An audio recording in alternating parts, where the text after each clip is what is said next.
السلام علیکم ورحمۃ اللہ وبرکاتہ۔ ان الحمد للہ نحمده ونستعینه ونستغفره ونعوذ باللہ من شرور انفسنا ومن سیئات اعمالنا، من يهده الله فلا مضل له ومن يضلل فلا هادي له، واشهد ان لا اله الا الله وحده لا شريك له، واشهد ان محمدا عبده ورسوله، اما بعد، اعوذ باللہ من الشیطان وخلق منها زوجها وبث منهما رجالا كثيرا ونساء واتقوا الله الذي تساءلون به والارحام ان الله كان عليكم رقيبا، يا ايها الذين امنوا اتقوا الله وقولوا قولا سديدا يصلح لكم اعمالكم ويغفر لكم ذنوبكم ومن يطع الله ورسوله فقد فاز فوزا عظيما۔ قال اللہ تبارک وتعالی فی کلامہ المجید، اعوذ باللہ من الشیطان الرجیم، وما آتاکم الرسول فخذوہ وما نہاکم عنہ فانتہوا، وقال ومن یشاقق الرسول من بعد ما تبین له الہدی ویتبع غیر سبیل المؤمنین نولہ ما تولی ونصلہ جہنم وساءت مصیرا، وقال وعد اللہ الذین آمنوا منکم وعملوا الصالحات لیستخلفنہم فی الارض کما استخلف الذین من قبلہم ولایمکنن لہم دینہم الذی ارتضی لہم ولایبدلنہم من بعد خوفہم امنا یعبدوننی ولا یشرکون بی شیئا۔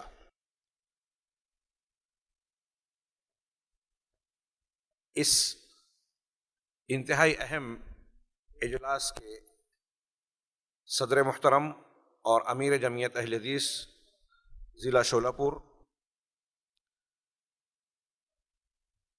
منتظمین کرام، علماء اعظام، میرے بزرگوں اور دینی بھائیوں،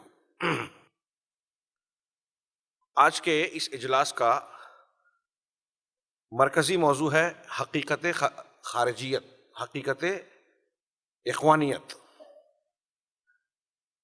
ہمارے پیشرو مقرر نے اشارتاً اور سرسری طور سے اس موضوع کی اہمیت کی طرف اشارہ کیا۔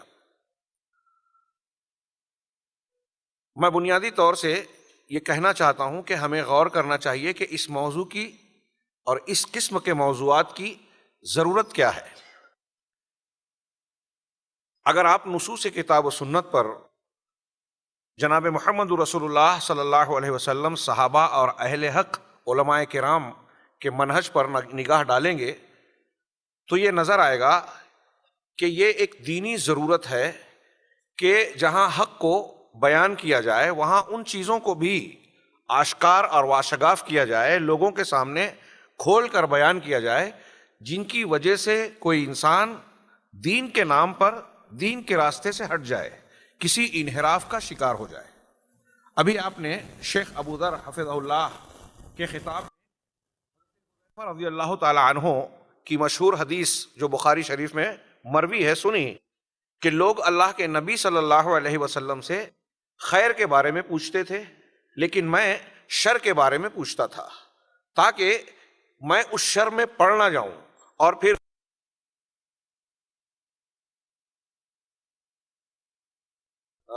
ایک زائد چیز سمجھتا ہوں کہ وہ بات ہو چکی ہے۔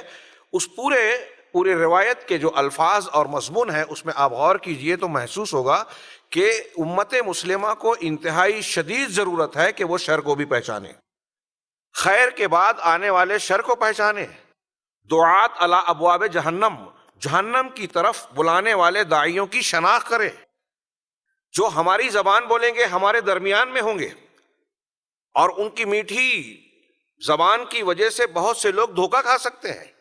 ان کی معرفت اگر حاصل نہ ہو تو اس امت کے عوام اور بہت سارے خواص بھی ان سے دھوکہ کھا سکتے ہیں، جنہیں نبی پاک صلی اللہ علیہ وسلم نے صاف صاف دعات علی ابواب جہنم کہا۔ جہنم کی طرف بلانے والے داعی ہماری طرح بولیں گے، ہمارے درمیان سے ہوں گے۔ یہ کتنا اہم ہے موضوع، اس کا اندازہ آپ اس بات سے لگا سکتے ہیں کہ اللہ تبارک و تعالیٰ نے جو ہمیں 5 وقت کی نماز ہم پر فرض کی اور ہر نماز کی ہر رکعت میں سورہ فاتحہ پڑھنا لازم قرار دیا، لا صلاۃ لمن لم یقرأ بفاتحۃ الکتاب او لمن لم یقرأ بام الکتاب، کما ورد فی الاحادیث کہ اس شخص کی نماز ہوتی ہی نہیں ہے جس نے ام الکتاب یا فاتحۃ الکتاب کی تلاوت نہیں کی. اسے لوگوں نے اختلافی مسئلہ بنا دیا. دلائل اس قدر کثرت سے جو موجود ہیں وہ ثابت کرتے ہیں کہ ہر مصلی کو یہ پڑھنا ہی ہے. ہر مصلی کی نماز کے قبول ہونے کے لیے ضروری ہے، نماز صحیح ہونے کے لیے ضروری ہے. اور اس نماز کے ساتھ، نماز صحیح ہونے کے ساتھ ساتھ ہر مصلی، ہر مسلمان مرد اور عورت کی یہ دعا ضرورت ہے. سورۃ الفاتحہ ضرورت ہے، اس لیے کہ اس میں اللہ تبارک و تعالیٰ نے ہمیں اور آپ کو تعلیم دی کہ ہر نماز کی ہر رکعت میں دعا کریں اہدنا الصراط المستقیم صراط الذین انعمت علیہم. پروردگار ہمیں صراط مستقیم پر قائم رکھ، کہ صراط مستقیم کو بتائے رکھ. اگر صراط مستقیم معلوم نہیں ہے، نماز پڑھ رہے ہیں پھر بھی ہم راستے سے بھٹکے ہوئے ہیں، تو پروردگار سیدھا راستہ بتا دے. اور اگر سیدھا راستہ ہم کو مل چکا ہے تو پروردگار توفیق دے کہ اس پر قائم رہے. نبی کریم صلی اللہ علیہ وسلم اس قسم کی کئی دعائیں مسلسل کیا کرتے تھے. اللہم انی اسألک الہدی والتقی والعفاف والغنی، اے اللہ مجھے ہدایت دے، میں تجھ سے ہدایت کا سوال کرتا ہوں، تقوی مانگتا ہوں. ہدایت یعنی علم صحیح، صحیح راستے کی پہچان، اس کی شناخت، اس کی پرکھ، کہ مجھے بہت سارے جو غلط راستے ہیں ان سے بچا کر صحیح راستے کی پرکھ دے، اسے اختیار کرنے کی توفیق عطا فرما. علامہ ابن تیمیہ رحمہ اللہ فرماتے ہیں کہ اس سے پتہ چلتا ہے کہ اللہ تعالیٰ نے جب ہمیں ہر بار یہ دعا مانگنے کی تلقین فرمائی، تعلیم دی اہدنا الصراط المستقیم، تو یہ بندوں کی ضرورت ہے کہ صراط مستقیم کو مانگتے رہیں، صراط مستقیم پر قائم رہنے کے لیے اپنے آپ کو بیدار رکھیں. کیونکہ کہیں بھی ایسا ممکن ہے کہ شیطانی وسوسوں اور چالوں کے شکار ہو کر ہم صراط مستقیم سے منحرف ہو جائیں اور ایسے راستے پر چلے جائیں جو ہمیں جنت کی بجائے جنت سے دور لے جائے، جہنم کے راستے پر لے جائے. اللہ تبارک و تعالیٰ نے اس دعا کے جواب میں پورا قرآن دیا.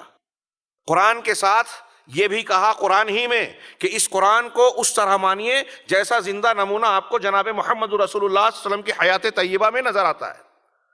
انبیاء کے طریقے اور منہج کو اختیار کیجئے. اس میں اس قرآن عظیم میں انبیاء کا منہج، انبیاء کی دعوت، انبیاء کی تعلیمات اور ان کا دین بتایا گیا ہے. اگر تم صراط مستقیم چاہتے ہو تو یہ ان کا راستہ ہے. اولئک انعم اللہ، کیا ہے کہ اولئک الذین انعم اللہ علیہم من النبیین والصدیقین والشہداء والصالحین وحسن اولئک رفیقا. یہی وہ لوگ ہیں جن پر اللہ نے انعام کیا. آپ نے انعام یافتہ لوگوں کا راستہ مانگا ہے تو انبیاء، صدیقین، شہداء اور صالحین جن کو اللہ تبارک و تعالیٰ نے یہ درجہ عطا فرمایا ہے، ان انعام یافتہ لوگوں کا یہ طریقہ ہے. اور اس آیت سے پہلے کہا کہ جو اللہ اور رسول کی اطاعت کرے گا تو یہ لوگ ان لوگوں کی رفاقت میں ہوں گے، اس لیے کہ ان کے منہج پر ہوں گے. اس کا مطلب انبیاء، صدیقین، شہداء اور صلحاء کے منہج کو اختیار کرنا طریق حق ہے. جناب محمد رسول اللہ صلی اللہ علیہ وسلم پیغمبر حق بنا کر بھیجے گئے، سید المرسلین، تمام انسانوں اور جہانوں کے لیے رحمت بنا کر بھیجے گئے. آپ نے ہدایت کا کوئی گوشہ تشنا نہیں چھوڑا. قیامت تک آنے والے امت کے لوگوں کو، دنیا کے لوگوں کو صاف صاف تعلیم بیان کی جس کے ذریعے سے وہ جنت تک پہنچانے والا صراط مستقیم آسانی سے جان سکے. ترکتکم علی المحجۃ البیضاء لیلھا کنہارھا، میں نے تم کو ایک روشن شاہراہ پر، روشن راستے پر چھوڑا ہے جس کی راتیں بھی دن کی طرح روشن ہیں. لا یزیغ عنہا الا ہالک، اس سے وہی شخص پھرے گا، منحرف ہوگا، ہٹے گا جو ہلاک ہونے والا ہے. نبی کریم صلی اللہ علیہ وسلم نے قیامت تک کی چیزوں کو بیان کر دیا، کوئی چیز چھوڑی نہیں. اور اللہ تبارک و تعالیٰ نے اہدنا الصراط المستقیم کے جواب میں اپنے کتاب عزیز میں یہ ارشاد فرمایا کہ اگر تم چاہتے ہو کہ کسی کو نمونہ بنایا جائے، چاہتے ہو کہ راہ سعادت اختیار کی جائے، تو ایک ہی راستہ ہے، ما آتاکم الرسول فخذوہ وما نہاکم عنہ فانتہوا. یہ تمہارا منہج اور اصول ہونا چاہیے دین کا کہ جو رسول دے دے لے لو، جس سے منع کر دیا رک جاؤ. ایک جملے میں پوری زندگی کی تعلیم آ گئی. جو رسول دے وہی لو، بس ادھر ادھر مت دیکھو، اور جس سے منع کر دے اس سے باز آ جاؤ، رک جاؤ. نبی کریم صلی اللہ علیہ وسلم ہماری ہدایت کے لیے انتہائی حریص تھے. اس کی گواہی قرآن نے جا بجا دی. لعلک باخع نفسک علی آثارہم ان لم یؤمنوا بہذا الحدیث اسفا. اللہ کے نبی صلی اللہ علیہ وسلم صحیح مسلم کی روایت میں حضرت جابر بن عبداللہ رضی اللہ عنہ کہتے ہیں کہ آپ فرماتے ہیں انما مثلی کمثل رجل استوقد نارا، میری اور تمہاری مثال ایسی ہے جیسے وہ آدمی، میری مثال اس آدمی کی طرح ہے جس نے آگ کو روشن کیا، بڑا الاؤ جلایا، آگ روشن کی، فجعل هؤلاء الجنادب والفراش يقعن فيها وهو يذبهن عنها، جب آگ روشن ہو گئی، جلنے لگی، تو یہ پتنگے اور پروانے، کیڑے مکوڑے اس آگ میں گرے چلے جا رہے ہیں، اور وہ آگ کا جلانے والا انسان ان کو روک رہا ہے، ہٹا رہا ہے کہ یہ کیڑے اس میں جل کر ہلاک نہ ہو۔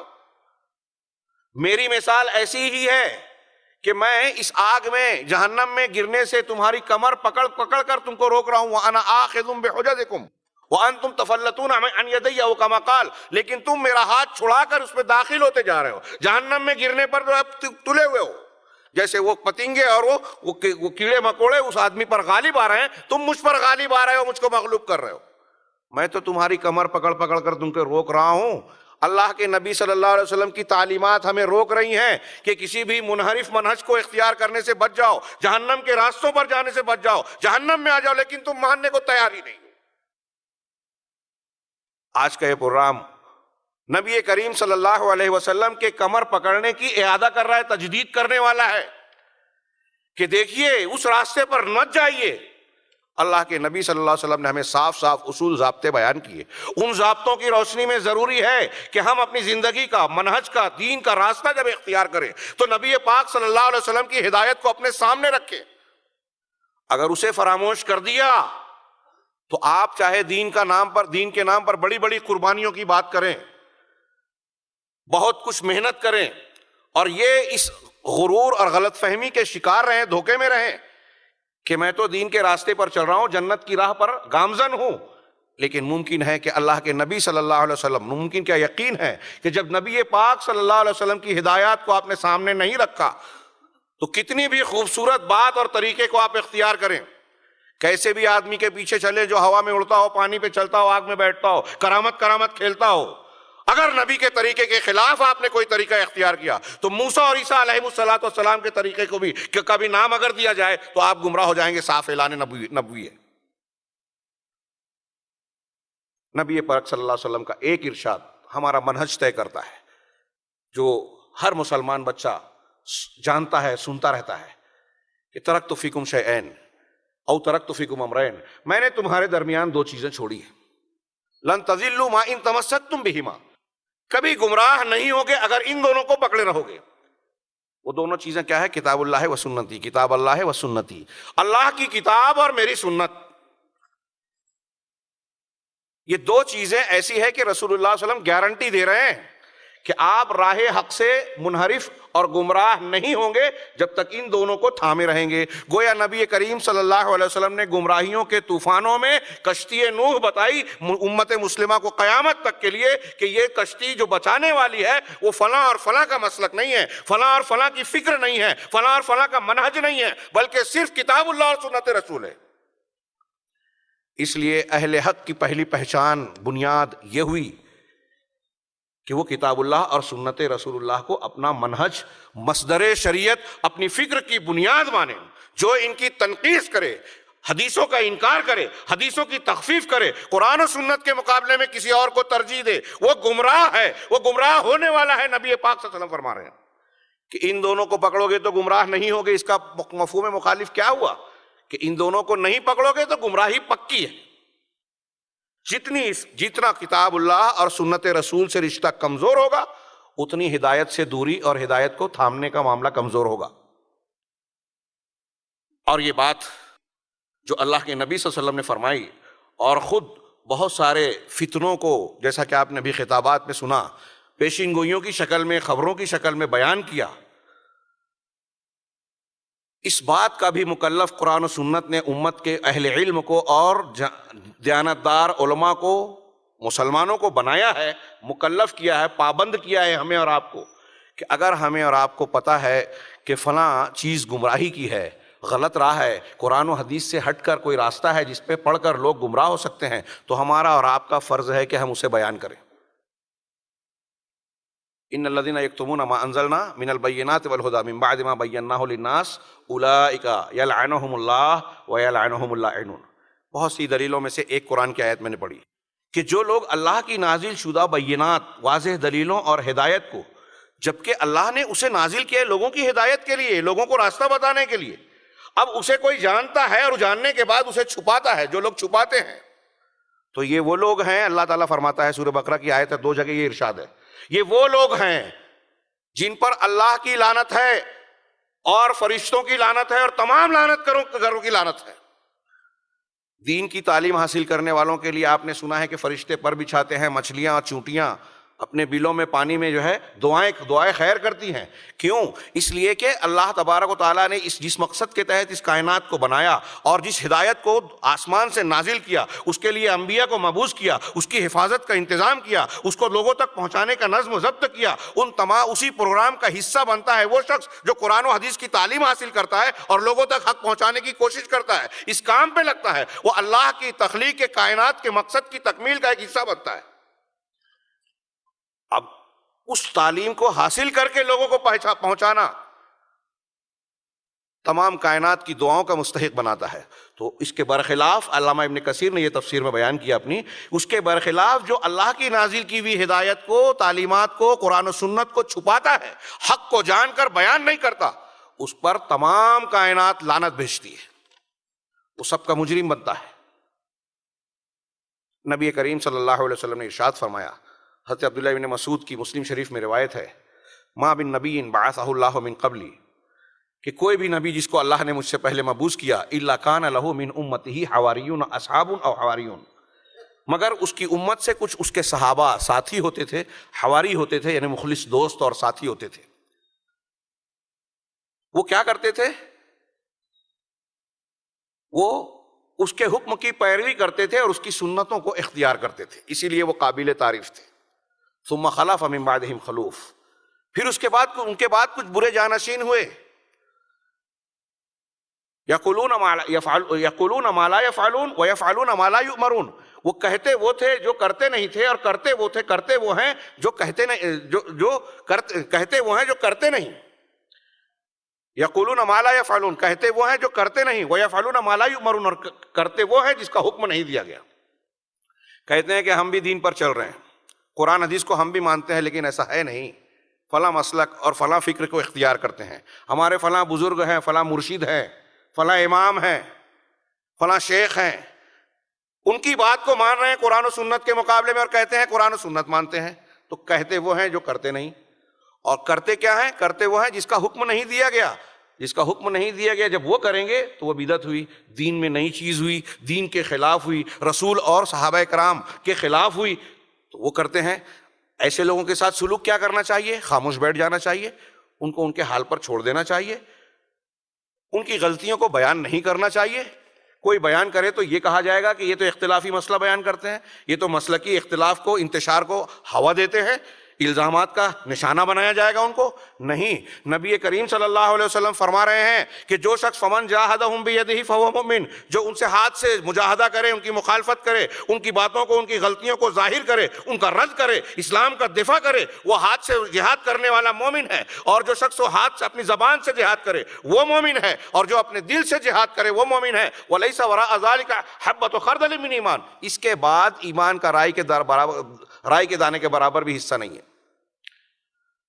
اس سے معلوم ہوا کہ ناحق اور باطل باتوں کو، مسالک کو رد کرنا، اس کی غلطی کو ظاہر کرنا، اسے غلط بیان کرنا کتاب و سنت کی دلیلوں کی روشنی میں، یہ دین کا، ایمان کا تقاضا ہے. اگر آدمی یہ کام نہیں کرتا ہے، اس سے جی چھڑاتا ہے، اسے جھنجھٹ سمجھتا ہے، پھٹے میں ٹانگ اڑانا ڈالتا سمجھتا ہے، اختلافی مسائل کو بیان کرنا کہتا ہے کہ اس کو الجھایا جا رہا ہے امت کو، تو یہ دین اور ایمان کے، اللہ کے رسول صلی اللہ علیہ وسلم کی تعلیمات کے خلاف ہے. اور اگر امت مسلمہ کے اہل حق علماء کرام اس فریضے کو انجام نہ دیے ہوتے تو اس امت کا حق بھی، کتاب و سنت کی صاف شفاف تعلیمات بھی پچھلی امتوں کی طرح گم ہو چکی ہوتی، حق اور باطل خلط ملط ہو چکا ہوتا. علماء سلف و خلف کی تاریخ بھری پڑی ہے قربانیوں سے کہ جب کسی باطل نے سر اٹھایا تو اہل حق علماء کرام اس کے سامنے کھڑے ہو گئے، اس کا رد کیا اور ہر قسم کی قربانیاں دیں دین حق کی حفاظت کی۔ یہی وجہ ہے ان کی قربانیوں کے نتیجے میں دین حق آج تک زندہ ہے اور انشاءاللہ قیامت تک زندہ رہے گا، انشاءاللہ، یقیناً اللہ کا وعدہ ہے۔ اس بنیاد پر یہ ضروری ہے کہ ہم جانیں کہ سچائی کیا ہے، غلط کیا ہے۔ ابھی آپ نے پہلے خطاب میں صفات فرمایا رسول اللہ صلی اللہ علیہ وسلم کی وہ مشہور حدیث جس میں آپ نے ارشاد فرمایا کہ میری امت کے 73 فرقے ہوں گے۔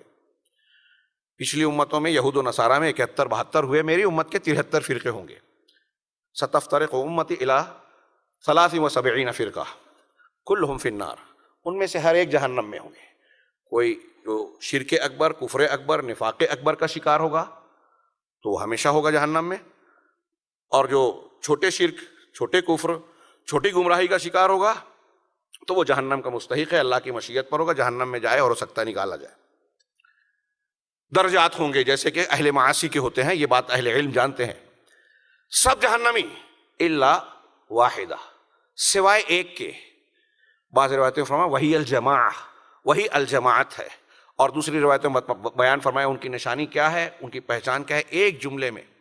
اور اگر اس جملے کو ہم اور آپ اچھی طرح سمجھ جائیں تو نئے نئے فتنوں، بدعتوں، افکار و نظریات، دین حق سے ہٹ کر دوسری چیزیں جو بھی پائی جاتی ہیں یا پیدا ہوتی ہیں یا ہو رہی ہیں اور ہوں گی، ان سے آدمی بچ جائے گا۔ نبی کریم صلی اللہ علیہ وسلم نے اتنا آسان نسخہ بتایا، آسان پہچان بتائی کہ وہ جماعت وہ ہے کہ ما انا علیہ و اصحابی، بعض روایتوں میں الیوم کا اضافہ ہے کہ آج جس پر میں ہوں اور میرے صحابہ ہیں، جس پر میں ہوں یعنی رسول اللہ صلی اللہ علیہ وسلم جس موقف پر، جس منہج پر، جس دین پر ہیں، اور اس کے بعد صحابہ کرام جس دین اور منہج پر ہیں، اس طریقے کو اختیار کرنے والا صحیح فرقہ، صحیح جماعت، اور وہ ہے الجماعہ، وہ فرقہ نہیں ہے، وہ الجماعت ہے۔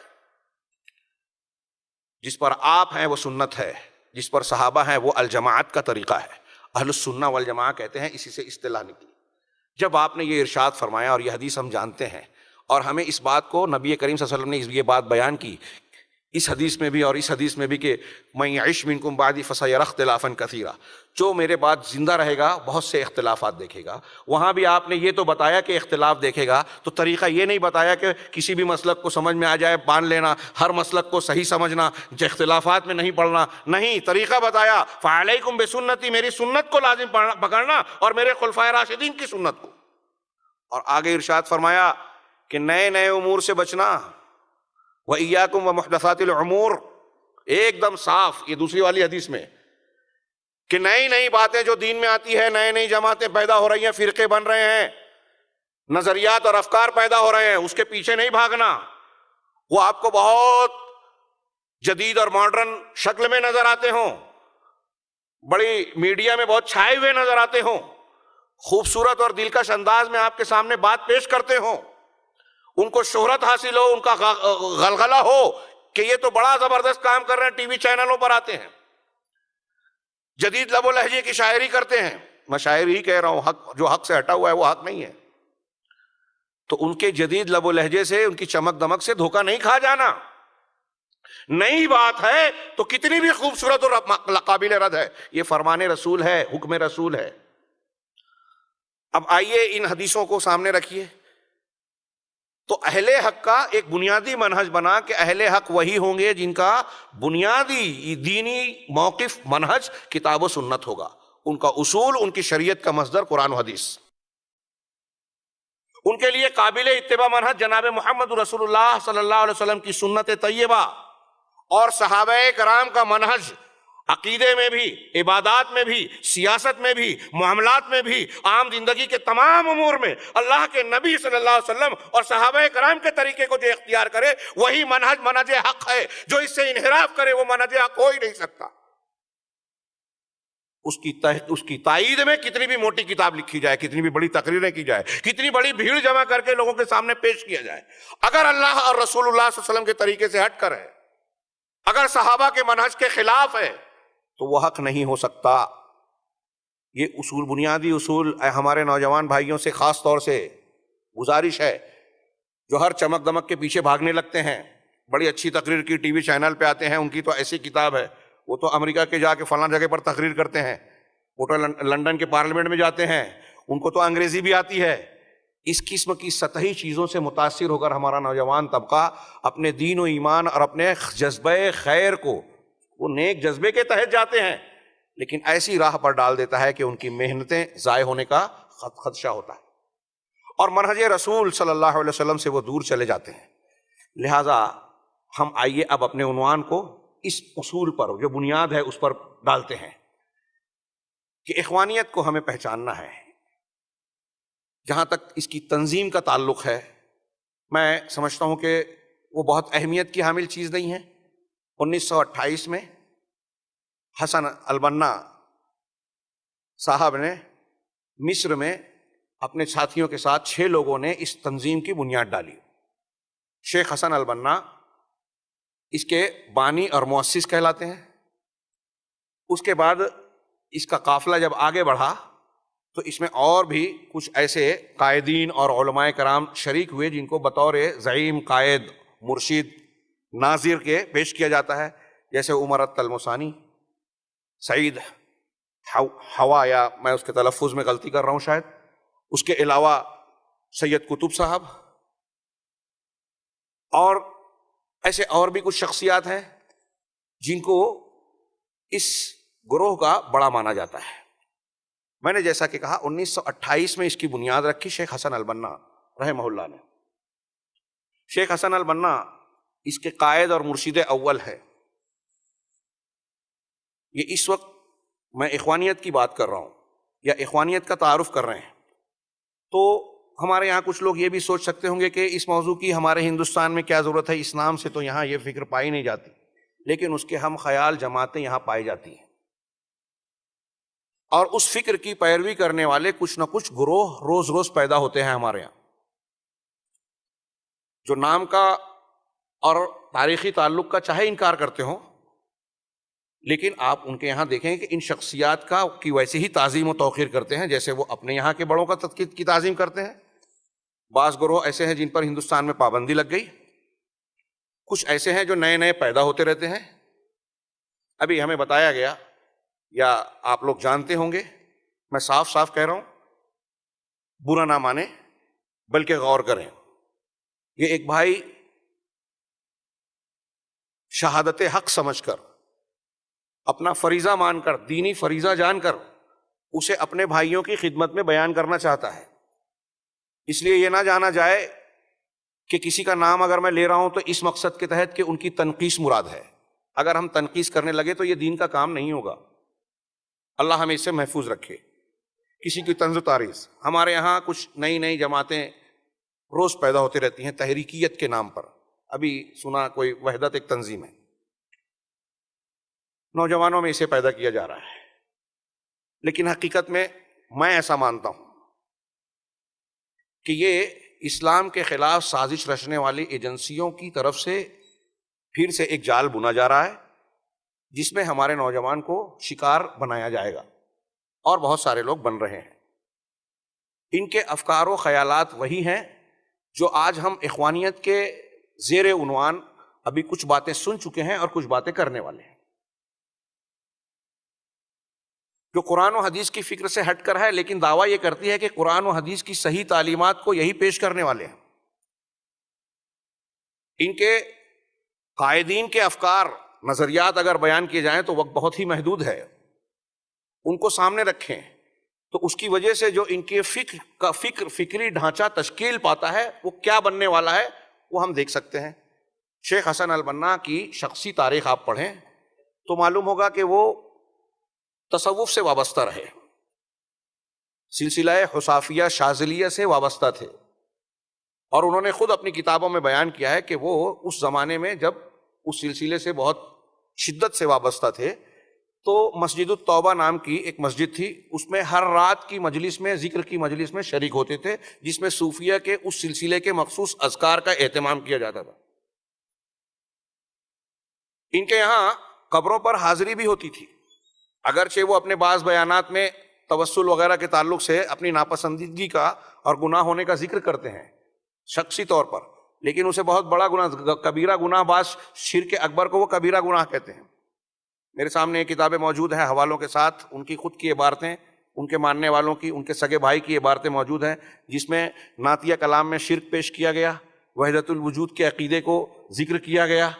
خود عمر التلمسانی جو دوسرے ان کے بڑے ایک مرشد مانے جاتے ہیں، وہ وحدت الوجود کے ماننے والے تھے۔ سعید ہوا یا سعید حوی جو بھی اس کا تلفظ ہو، وہ بھی اسی فکر کے اور اس راستے پر چلنے والے تھے۔ شیخ حسن البنا، ان کا جہاں تصوف سے تعلق تھا، وہاں جب یہ آگے چلے تو انہوں نے جس تنظیم کی بنیاد ڈالی اخوان المسلمین، اس کا بنیادی مقصد یا اس کی فکر کیا تھی، اس کو اگر میں خطاب کی شکل میں یوں ہی تفصیل سے بیان کروں تو بات پھیلتی جائے گی اور مرکوز سمٹ نہ پائے گی۔ لہٰذا میں نے یہ اس کتاب کی کچھ ایک حصے کو، جو اس کتاب کے بعض نکات کو جو انہوں نے اختصار کے ساتھ نقل کیا ہے، وہ پیش کرنا چاہتا ہوں، اور یہ بیان کرنا چاہتا ہوں کہ ان نکات کی روشنی میں آپ مزید مطالعہ کریں، خاص طور سے نوجوان جنہیں اخوانیت کی مختلف شکلیں جو ہمارے ملک میں ہیں اور اس سے فریفتگی پیدا ہوتی ہے، اور یہ محسوس ہوتا ہے کہ یہ بڑی اچھی دعوت ہے، یہ اچھی فکر ہے، اچھی تحریک ہے، دین کا صحیح کام ہے۔ وہ دیکھیں کہ یہ اخوانیت اور اس اخوانیت سے متاثر جتنی بھی تحریکیں ہیں، ان کے اندر یہ چیزیں قدر مشترک کے طور پر پائی جاتی ہیں، اور پورا عالم اسلام آج اس کی نحوست سے، اس کے نقصانات سے دوچار ہے۔ ہم یہ کہتے ہیں، ابھی کسی نے کہا کہ امت مسلمہ جن حالات سے دوچار ہے، اس قسم کے موضوعات پر لوگ سوال اٹھاتے ہیں کہ بھئی اختلافی موضوعات کیوں اٹھا رہے ہیں، ایسے جس سے ہمارے درمیان میں کچھ انتشار کا ماحول بنے۔ حقیقت میں یہ ہے کہ ہمارے درمیان کے اس انتشار کے اور فکر کے اختلاف کو جنہیں ہم اور آپ نہیں سمجھ رہے ہیں، ہمارے نوجوان جس کو نہیں سمجھ رہے ہیں، امریکہ، اسرائیل، برطانیہ، ان کی خفیہ ایجنسیاں ہم سے بہتر اسٹڈی کر کے بیٹھی ہوئی ہے، اور وہ یہ جانتی ہے کہ اس میں سے کون ہمارے کام کا ہے، کون ہمارا مخالف ہے، کس کو نشانہ بنانا ہے اور کس کو اعلی کار بنانا ہے۔ معاف کیجئے گا، پوری دنیا میں تحریکیت عالم کفر کے ہاتھ میں اسلام کے خلاف اعلی کار کا کام کر رہی ہے، ان کا ذریعہ اور وسیلہ بن رہی ہے، وہ چاہے شعور رکھتے ہوں یا لاشعور ہی میں کر رہا ہوں۔ ان کی قیادتوں کو اس کا شعور چاہے ہوگا، وہ اس لیے کہ اہل حق علماء کرام کی وہ مذمت جب کرتے ہیں، ان کی کتابوں کو مارکیٹ سے غائب کرتے ہیں، تو یہ محسوس ہوتا ہے کہ وہ یہ جانتے ہیں کہ ان کتابوں اور حقائق کے سامنے آنے پر عوام ہم سے دور ہو جائیں گے، اس لیے ان کو سامنے آنے نہ دیا جائے، علماء کو مجروح کیا جائے، علماء سے لوگوں کو دور کیا جائے، کہ علماء حق سے اگر لوگ قریب ہوں گے تو سچائیاں جانیں گے، حقیقتوں سے واقف ہوں گے، ہمارا اصلی چہرہ ان کے سامنے آئے گا اور لوگ ہم سے نفرت کرنے لگیں گے۔ یہ باطل کا طریقہ ہوتا ہے۔ اخوانیت کی فکر میں جو تحریکی فکر ہے، دیکھیے اس میں چند نکات جو انہوں نے پیش کیا ہے۔ شیخ احمد بن یحییٰ النجیمی، ان کی کتاب ہے المورد العذب الزلال، یہ وہ کتاب ہے۔ اس میں جدید دور کی 2-3 تنظیموں سے متعلق بات ہے، اور ایک مسئلہ، ایک بات جو ہے وہ اخوانیت سے بھی متعلق ہے۔ یہ دوسری کتاب ہے رسالۃ فی منتظم جماعت الاخوان المسلمین۔ اس میں عالم عرب کے، عالم اسلام کے بہت سارے علماء کرام، یعنی میں سمجھتا ہوں 25-30 کا نام کے ساتھ ہے، اور کئی لجنہ کے فتوے ہیں، جہاں پوچھا گیا کہ علماء اخوان المسلمین کے تعلق سے آپ کا کیا کہنا ہے، کیا یہ جماعت حق ہے، کیا یہ منہج قویم پر عمل کرتی ہے۔ تو اس کتاب کو ابھی کوئی صاحب مجھ سے اس کی کاپی لے کر چاہے اس کی تصویر لے لیں، تو انہوں نے دلائل کی روشنی میں تقریباً تمام علماء نے، تقریباً کیا جتنے بھی علماء کا نقل کیا گیا، اور اس میں انہوں نے کہا ہے کہ ہم نے سب کا اکٹھا نہیں کیا ہے، اہل حق بارزین علماء کرام کا یہ فتویٰ ہے کہ اخوانی جو ہیں وہ اہل سنت والجماعت کے طریقے سے، انبیاء اور نبی کریم صلی اللہ علیہ وسلم کے منہج سے، صحابہ کے منہج سے ہٹے ہوئے ہیں۔ کسی عالم نے کہا، جیسے شیخ احمد شاکر رحمہ اللہ نے کہا کہ الاخوان المسلمون خوارج العصر، اخوان المسلمون اس زمانے کے خوارج ہیں۔ کسی نے کہا کہ اخوان المسلمین جو ہیں وہ باطنیہ کی ایک شکل ہے، یعنی وہ باطنی فرقے جو اپنے آپ کو مسلمان بنا کر مسلمانوں میں اپنے آپ کو زندہ رکھنا چاہتے تھے، لیکن باطنی طور پر وہ کفر کو اپنے دل میں چھپا کر اسلام اور مسلمانوں کو نقصان پہنچاتے تھے، اور پوری تاریخ اسلام میں ان لوگوں نے اسلام کے دشمنوں کا ساتھ دیا اور مسلمانوں کو ہر جگہ جہاں بھی موقع ملا نقصان پہنچایا، جانی، مالی، علمی جس قسم کا بھی نقصان پہنچا سکے نقصان پہنچایا. اور آج بھی یہ جو بشار اسد کا تذکرہ ہو رہا تھا، یہ اس کا فرقہ نصیری یہ باطنی فرقہ کہلاتا ہے، اور روافض کی اور صوفیہ کی بہت سی شاخیں ہیں جو باطنیت کے نام سے مسلمانوں کے خلاف کام کر رہی. تو ان کے یہاں بھی سریت پائی جاتی ہے، شیعوں کی طرح تقیہ پایا جاتا ہے. اس لیے بعض علماء نے کہا کہ ان کے یہاں یہ چیز پائی جاتی ہے. بعض لوگوں نے کہا کہ ان کے ہاں تصوف کی عظیم ترین گمراہیاں یہاں تک کہ شرک اکبر یعنی وحدت الوجود پایا جاتا ہے. بعض اہل علم نے ان کی تحریروں سے ثبوت دیا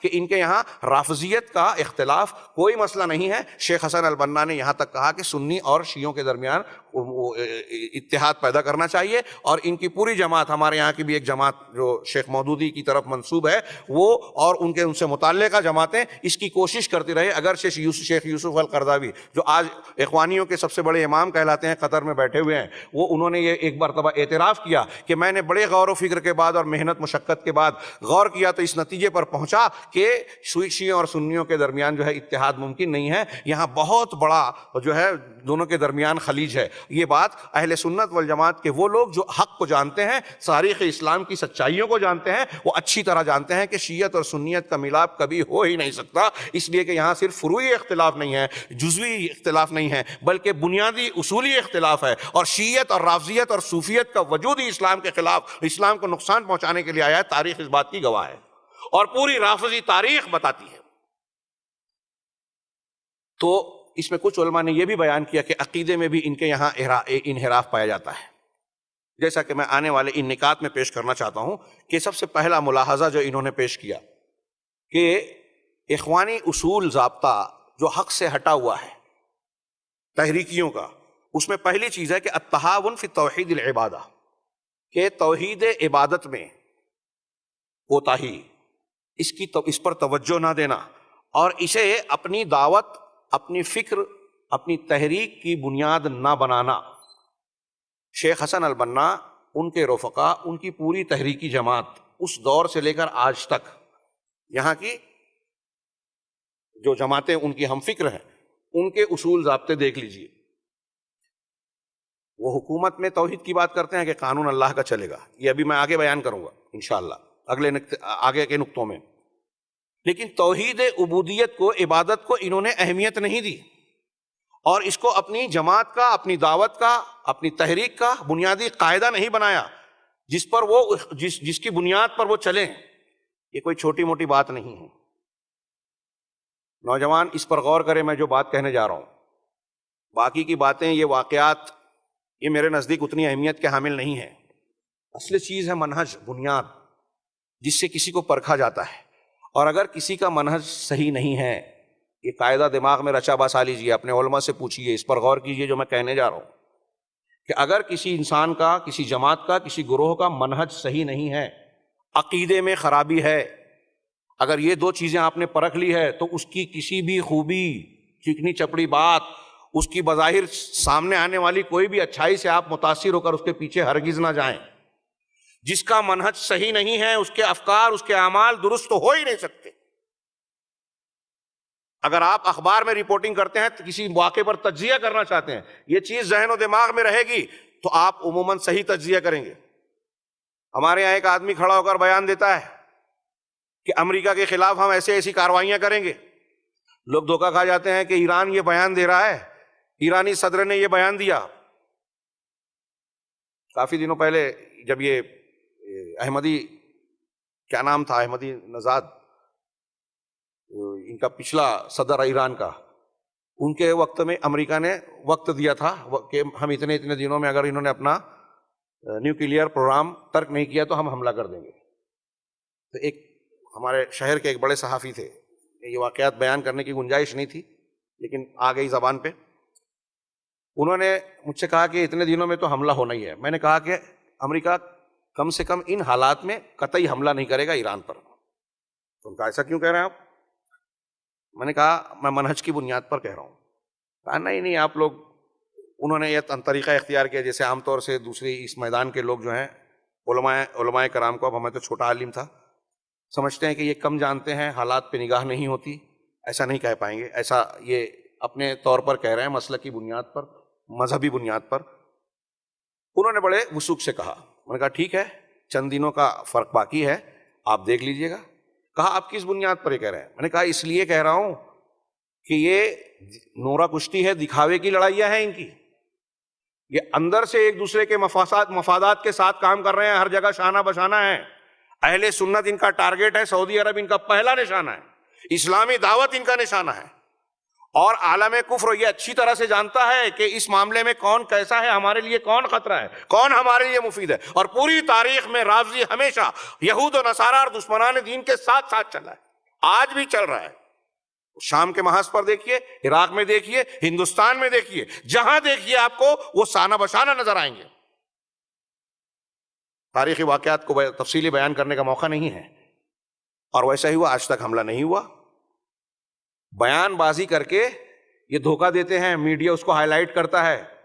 ابھی ہمارے پاس کیسی کیسی خبریں آتی ہیں، سعودی عرب میں فلم تھیٹر کی جو ہے وہ اجازت مل گئی۔ کہاں ملی بھائی؟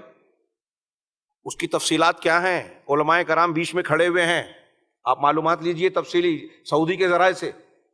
یہ ضرور وہاں ایک اقتراح اور تجویز آئی ہے، اور حکومت اس پر غور کر رہی ہے کہ ایسی فلمیں جس میں تعلیم ہو، بچوں کی تفریح کی چیزیں، بچوں کی چیزیں ہوں، وہ اس کو بتانے والی تھیٹریں بنائی جائے۔ لیکن اس پر بھی ہے وہاں کے علماء کرام کو اعتراض ہے، جب اس لیے آج تک وہ چیز پاس نہیں ہو سکی۔ آپ کہتے ہیں کہ ایران میں اسلامی سزا نافذ ہو گئی۔ ہم نے بہت سارے جماعت اسلامی کے دوستوں سے، ان کی جو پیدا کی ہوئی تنظیمیں تھیں، اولاد ایک نافرمان ہو گئی، ایک فرما بردار ہے، سوال کیا کیا آپ جو نافرمان ہو گئی وہ ان کو مرتد کہتی ہے؟ کیونکہ شیخ مودودی رحمہ اللہ کا فتویٰ تھا کہ ووٹ دینا شرک ہے، اور آج جماعت اسلامی نے اس سیاسی پارٹی بنا لی۔ جو شرک تھا آج شرک نہیں رہا، ایسا ہو سکتا ہے کیا؟ حالات کے تحت شرک جو ہے وہ تبدیل ہو سکتا ہے کہ پہلے یہ شرک تھا اب شرک نہیں ہے؟ خیر، تو ہم یہ سوال کرتے تھے کہ آپ ایران کی تعریف کیوں کرتے ہیں؟ کہتے تھے وہاں اسلامی حدود کا نفاذ ہوا، اس میں بھی ایک تاریخ ہے، میں کیا کیا بیان کروں۔ یہ ان کا جو خمینی کا دور آیا، جماعت اسلامی ہو، ان کے جو موافقین ہیں یا اخوانی ہیں، ایران کی خمینی کی بڑی تعریف بیان کرتے ہیں۔ شیخ مودودی نے تو اس کے پیچھے نماز بھی پڑھی۔ ابھی اس کو یہ فروعی بات کہیں گے، یہ خود ان کی ایک بہت بڑی منہجی غلطی ہے۔ خمینی نے ایرانی انقلاب میں کوئی خاص کردار ادا نہیں کیا تھا، شاہ ایران کا، اس کے بعد دوسرے کا جو تختہ پلٹا، اس میں اصل محرک وہاں کے حالات تھے، خود ان کی غلطیاں تھیں، اور امریکہ کی جو ہے امریکہ اور یورپ کی پروگرامنگ تھی۔ خصوصی طیارہ جس نے خمینی کو ایران پہنچایا تھا، اس کے بعد جو جیلا وطنی کی زندگی فرانس میں گزار رہے تھے، وہاں سے خاص طیارے میں آئے، اس میں کوئی کمال نہیں تھا۔ یہ ان کی تعریف میں رطب اللسان شیخ مودودی نے کہہ دیا کہ خمینی کا انقلاب میرے دل کی دھڑکن ہے۔ جماعت اسلامی آج تک اس کو پکڑ کے رکھی، اور رافضیت کی تاریخ سے آنکھ بند کر لیا، ان کی اسلام دشمنی سے آنکھ بند کر لیا۔ شام میں قتل عام کر رہے ہیں وہ، اس سے آنکھ بند کر لیا۔ سعودی کے خلاف جو حرکتیں کر رہے ہیں، حج کے ایام میں جو مختلف قسم کی بدماشیاں کی، بم دھماکے کی کوششیں کی، اس سے آنکھیں بند کر لی۔ حوثیوں کے ذریعے سے یمن کی ایک جائز حکومت کے خلاف طاقت کھڑی کر کے وہاں کے سنیوں کو، معصوم لوگوں کو قتل کروایا اور کروا رہے ہیں۔ ایران سے چارٹر پلینس کے ذریعے سے وہاں ہتھیار فراہم کیے جا رہے ہیں، اس سے آنکھیں بند کر لی۔ سعودی عرب میں نمیر النمیر کو قتل کی سزا دی گئی، شور ہنگامہ مچا دیا۔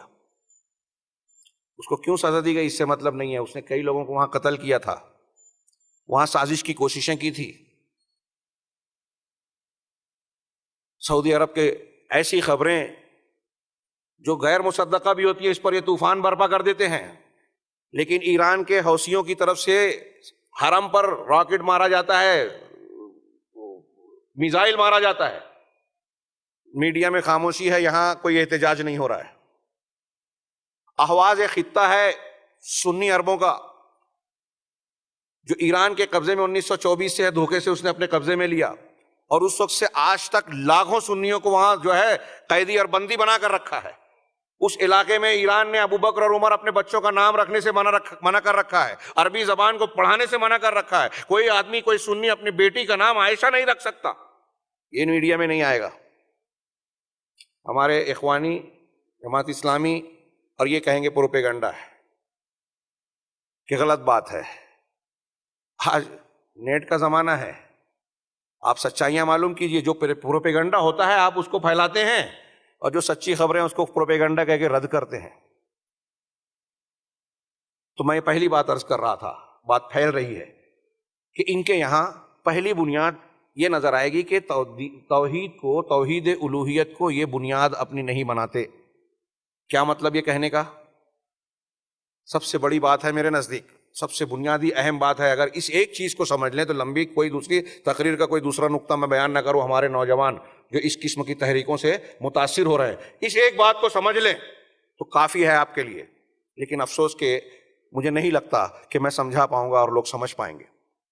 سمجھانے کے لیے صرف ایک بات کہوں، قرآن حدیث اٹھائیے، علماء سلف و خلف کی کتابیں پڑھیے، تو آپ کو یہ نظر آئے گا کہ اللہ تبارک و تعالیٰ نے جتنے انبیاء کو بھیجا، سب کی دعوت کا آغاز، دعوت کا خلاصہ، دعوت کی انتہا توحید عبادت تھی.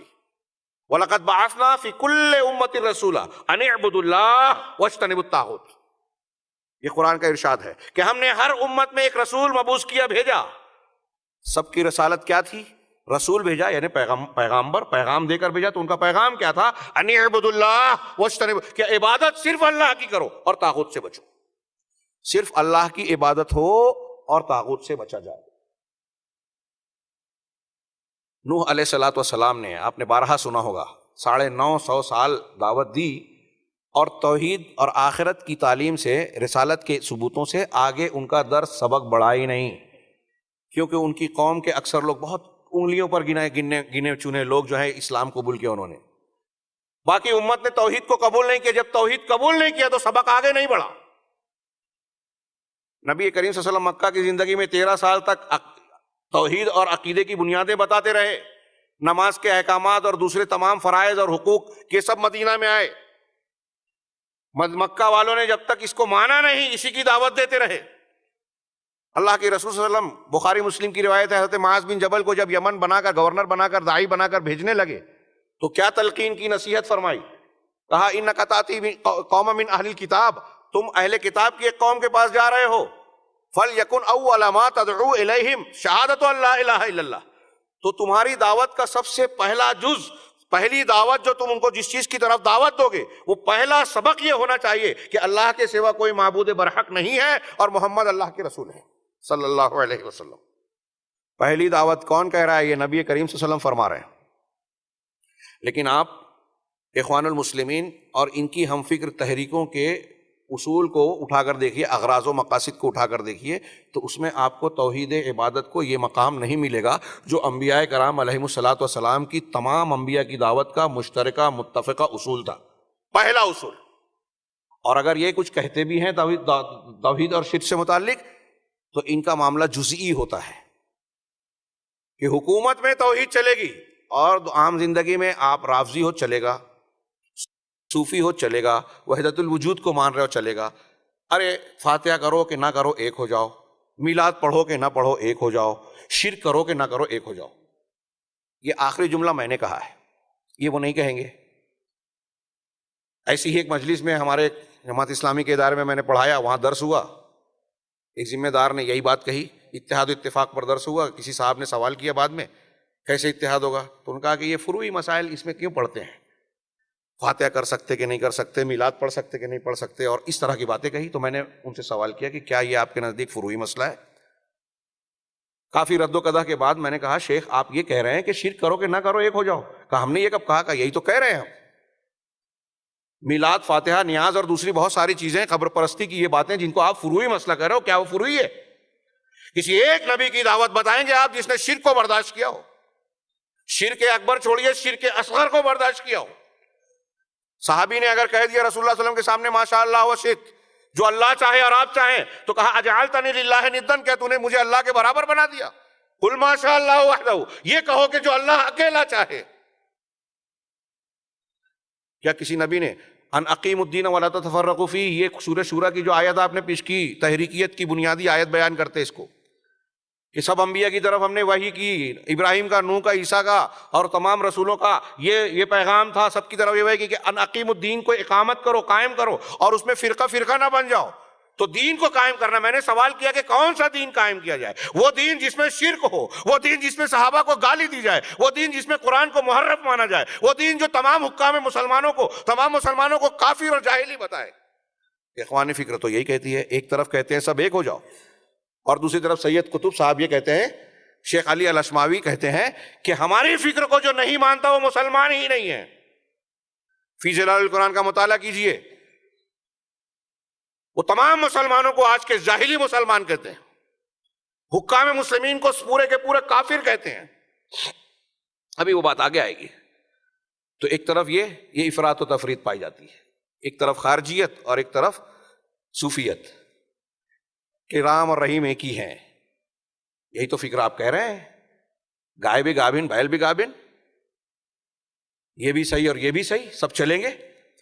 تو ان کے یہاں توحید کو وہ مقام حاصل نہیں ہے جو قرآن و سنت نے انبیاء کے منہج میں مقرر کی ہے۔ اگر توحید الوہیت نہیں ہے، نوجوانوں سن لیجئے، اگر توحید الوہیت نہیں ہے تو آپ کتنی بھی محنت کر لیں، قرآن و حدیث کی تعلیمات اس سلسلے میں صاف ہے بالکل۔ اللہ تبارک و تعالیٰ نے، یہ انتہا ہے جب نبی پاک صلی اللہ علیہ وسلم کو خطاب کر کے قرآن مجید میں کہہ دیا کہ ہم نے آپ سے پہلے بھی وحی کی اور آپ کی طرف بھی وحی کی ہے، کیا لئن اشرکت لیحبطن عملک، اگر آپ بھی شرک کریں گے تو آپ کے سارے عمل برباد۔ اب آپ توحید الوہیت پر محنت نہ کریں، شرک کو برقرار رکھیں، اور اس کے بعد آپ جان کی قربانی دیں، جہاد کی بات کریں، اور فلاں شہادت حق کی بات کریں، ساری باتیں کر لیں، توحید الوہیت نہیں ہے تو جب بنیاد ہی صحیح نہیں ہے تو عمارت کہاں سے کھڑی ہوگی؟ لا الہ الا اللہ ہی ٹوٹ گیا اگر شرک اکبر ہے تو انہوں نے، ان کے اصول میں یہ بنیاد نہیں ہے، سب سے پہلی چیز۔ دوسری چیز، دوسرا ملاحظہ جو انہوں نے پیش کیا شیخ نے، اقرار المشاہد والاضرحہ وعدم محاولت ازالتها والقیام بحرب علیہا وعلی مرتادیہا۔ اس کا مطلب یہ ہے کہ قبروں، مزاروں، مشاہد کو برقرار رکھنا، وہاں جو خرافات ہو رہا ہے، وہاں جو لوگ آمد و رفت کر کے کتاب و سنت کے خلاف شرکیات اور کفریات اور بدعات کا ارتکاب کر رہے ہیں، اس پر خاموشی اختیار کرنا۔ آپ غور کیجئے، اس منہج کے ماننے والے وہ اخوانیت کے نام والے ہوں یا ان کی فکر کے تحریکی ہوں، یہ چیز آپ کو مشترک نظر آئے گی۔ ارے ہم اختلافی مسئلے میں نہیں پڑھتے، یہ بھی اختلافی ہے۔ اگر اس اختلافی مسئلے میں نہیں پڑھتے، لوگوں نے تو توحید کو بھی اختلافی بنا دیا۔ ان کے عمر تلمسانی اور بعض لوگوں کی، کسی عالم کی، بڑی عالم کی عبارت میں ہے کہ ہم گودا دیکھتے ہیں، قشور میں نہیں پڑھتے، چھلکوں میں نہیں پڑھتے۔ لہٰذا یہ لوگ چھلکوں کو چھلکا بول کر دین کی بہت ساری باتوں کو جو ہے غیر اہم قرار دیتے ہیں۔ داڑھی میں کیا رکھا ہے، لباس میں کیا رکھا ہے، برقع بہت ضروری ہے کیا؟ ابھی شیخ یوسف القرضاوی صاحب نے جو ہے اور لڑکیوں کو اور لڑکوں کو الجزائر میں جا کے تقریر کی ان کے خلاف، ابھی اسی مہینے کا بیان آیا ہے وہاں کے عالم کا کہ یہ شیعت سے ہماری زمین سرزمین پاک ہے۔ وہاں علماء نے مخالفت کی کہ کالج میں جا کے میری بچی بھی یورپ میں پڑھتی ہے، کوئی حرج نہیں ہے، تعلیم حاصل کرنا چاہیے، عورتوں کو آزادی دینی چاہیے۔ شرک اور کفر کی بات کیا ہے؟ یہاں تک یہ صاحب یہ کہتے ہیں، حسن البنا صاحب کہتے ہیں کہ ہمارا اور یہودیوں کا اختلاف، غور سے سنیے گا، سعودی عرب پر الزام لگایا جاتا ہے، ہمارا اور یہودیوں کا اختلاف قرآن کے مطابق دینی اختلاف نہیں ہے، اقتصادی ہے۔ یہ حسن البنا کی کتاب میں ثبوت کے ساتھ تحریریں موجود ہے۔ دینی اختلاف نہیں ہے۔ قرآن کہتا ہے وَلَن تَرْضَىٰ عَنْكَ الْيَهُودُ وَلَا النَّصَارَىٰ حَتَّىٰ تَتَّبِعَ مِلَّتَهُمْ۔ یہود اور نصارہ آپ سے اس وقت تک خوش نہیں ہو سکتے جب تک آپ ان کی ملت کی، ان کے طریقے کی پیروی نہ کریں، اپنا دین چھوڑ کر ان کا دین نہ اختیار کریں۔ آپ جب تک مسلمان رہیں گے ان کی مخالفت جاری رہے گی، اور آپ کہہ رہے ہیں دینی اختلاف نہیں ہے، تو ساز باز کون رکھتا ہے؟ شیخ احمد شاکر اور دوسرے علماء نے کہا، مصر کے عالم ہیں یہ، وہ کہتے ہیں کہ یہ بات ثابت ہو چکی ہے کہ اخوان المسلمین نے دعوت کے پورے کاز کو، عمل کو، جو قرآن و حدیث کی روشنی میں طریقہ کار ہے، اس کو پلٹ دیا، اور ان کی دعوتی کاموں میں، ان کی تحریک میں کمیونسٹ اور یہودیوں کا بہت بڑا پیسہ خرچ ہوتا ہے۔ یہیں پر ذکر کر دوں، اشارہ کر دوں، بھول جاؤں گا شاید، یہ جو ابھی حسنی مبارک کے خلاف تحریر چوک میں مظاہرے ہوئے اہل مصر کی جانب سے، اس میں سر فہرست اخوانی تھے، اس کی اصل، اس کے پیچھے کس نے اس کی قیادت کی آپ جانتے ہیں؟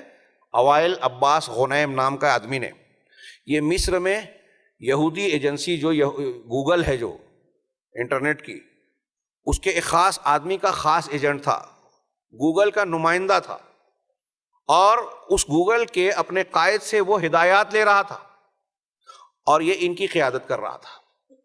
اسلامی حکومت قائم کرنے کے لیے یہودیوں کا سہارا، میں نے کئی مرتبہ شاید یہاں بھی اس سے پہلے خطاب میں کہا، حیدرآباد میں کہا، یہ تحریکی اسلامی حکومت اور خلافت کی بات کرتے ہیں، لیکن کس طریقے سے قائم کرنے کی بات کرتے ہیں؟ نبی کے طریقے سے نہیں، صحابہ کے طریقے سے نہیں، امریکہ، برطانیہ اور یورپ کے بنائے ہوئے ووٹنگ کے طریقے سے، اس طریقے سے زندہ باد مردہ باد احتجاجات، مظاہرات، ہنگاموں، شور و غوغا، دھرنا، ان طریقوں سے یہ جو شریعت اسلامیہ کے دائرے میں علماء سلف و خلف کی نظر میں، علماء امت کی نظر میں حرام کام ہے، شریعت کے خلاف ہے، جس میں نقصانات ہیں، جمہوری طریقے سے اسلامی حکومت لانا چاہتے ہیں۔ مصر میں حکومت آئی اس طریقے سے، اسی طریقے سے چلی گئی۔ یہ سلفیوں، سعودیوں اور اہل حدیثوں کو جو ہے متہم قرار دیتے ہیں مرسی کی حکومت کو جانے پر کہ النور اس کی ذمہ دار ہے۔ جی نہیں صاحب، خیر وہ ایک الگ بحث ہے، دور تک جا رہا ہوں میں۔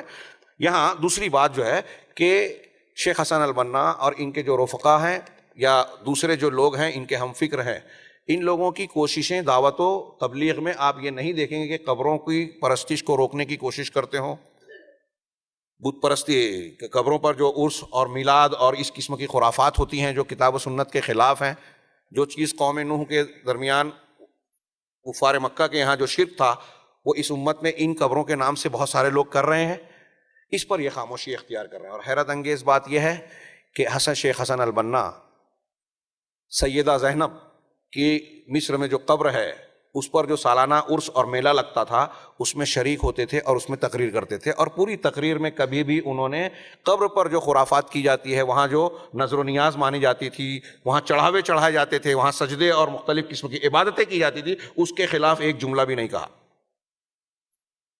ثبوت موجود ہے ان کے بھائیوں کا بھی، وہ خود بیان کرتے ہیں کہ اپنے مقام دمنہور میں شہر میں جب تھے تو فجر کی نماز پڑھ کر وہ 20 کلومیٹر دور فاصلے پر فلاں فلاں شیخ کی قبر پر جایا کرتے تھے، اور کبھی کبھی دن بھر وہاں گزارتے تھے۔ قبر کی زیارت موت کے یاد کے لیے ان کو اوپر دعا کرنے کے لیے جائز ہے، لیکن 20 کلومیٹر کا فاصلہ سفر کرنا منع ہے۔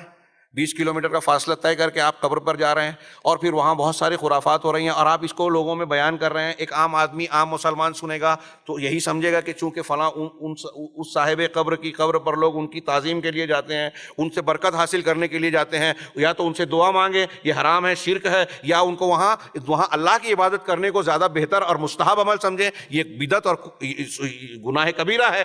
یہ دونوں صورتیں شیخ کے عمل سے اور ان کے اقوال سے کیا اس کی تائید نہیں ہو رہی ہے؟ ان کے علاوہ دوسرے عمر تلمسانی اور دوسرے لوگوں نے بھی مختلف قبروں کی تعظیم بیان کی کہ فلاں قبر کا بڑا اچھا مقام ہے، فلاں بزرگ ایسے تھے، شیخ بدوی ایسے تھے، ہمارے رفاعی، عمر تلمسانی رفاعی سلسلہ تصوف سے وابستہ تھے، وہ اس کے بزرگان کی خوب تعریف کرتے ہیں، ان کی قبروں کی تعریف کرتے ہیں،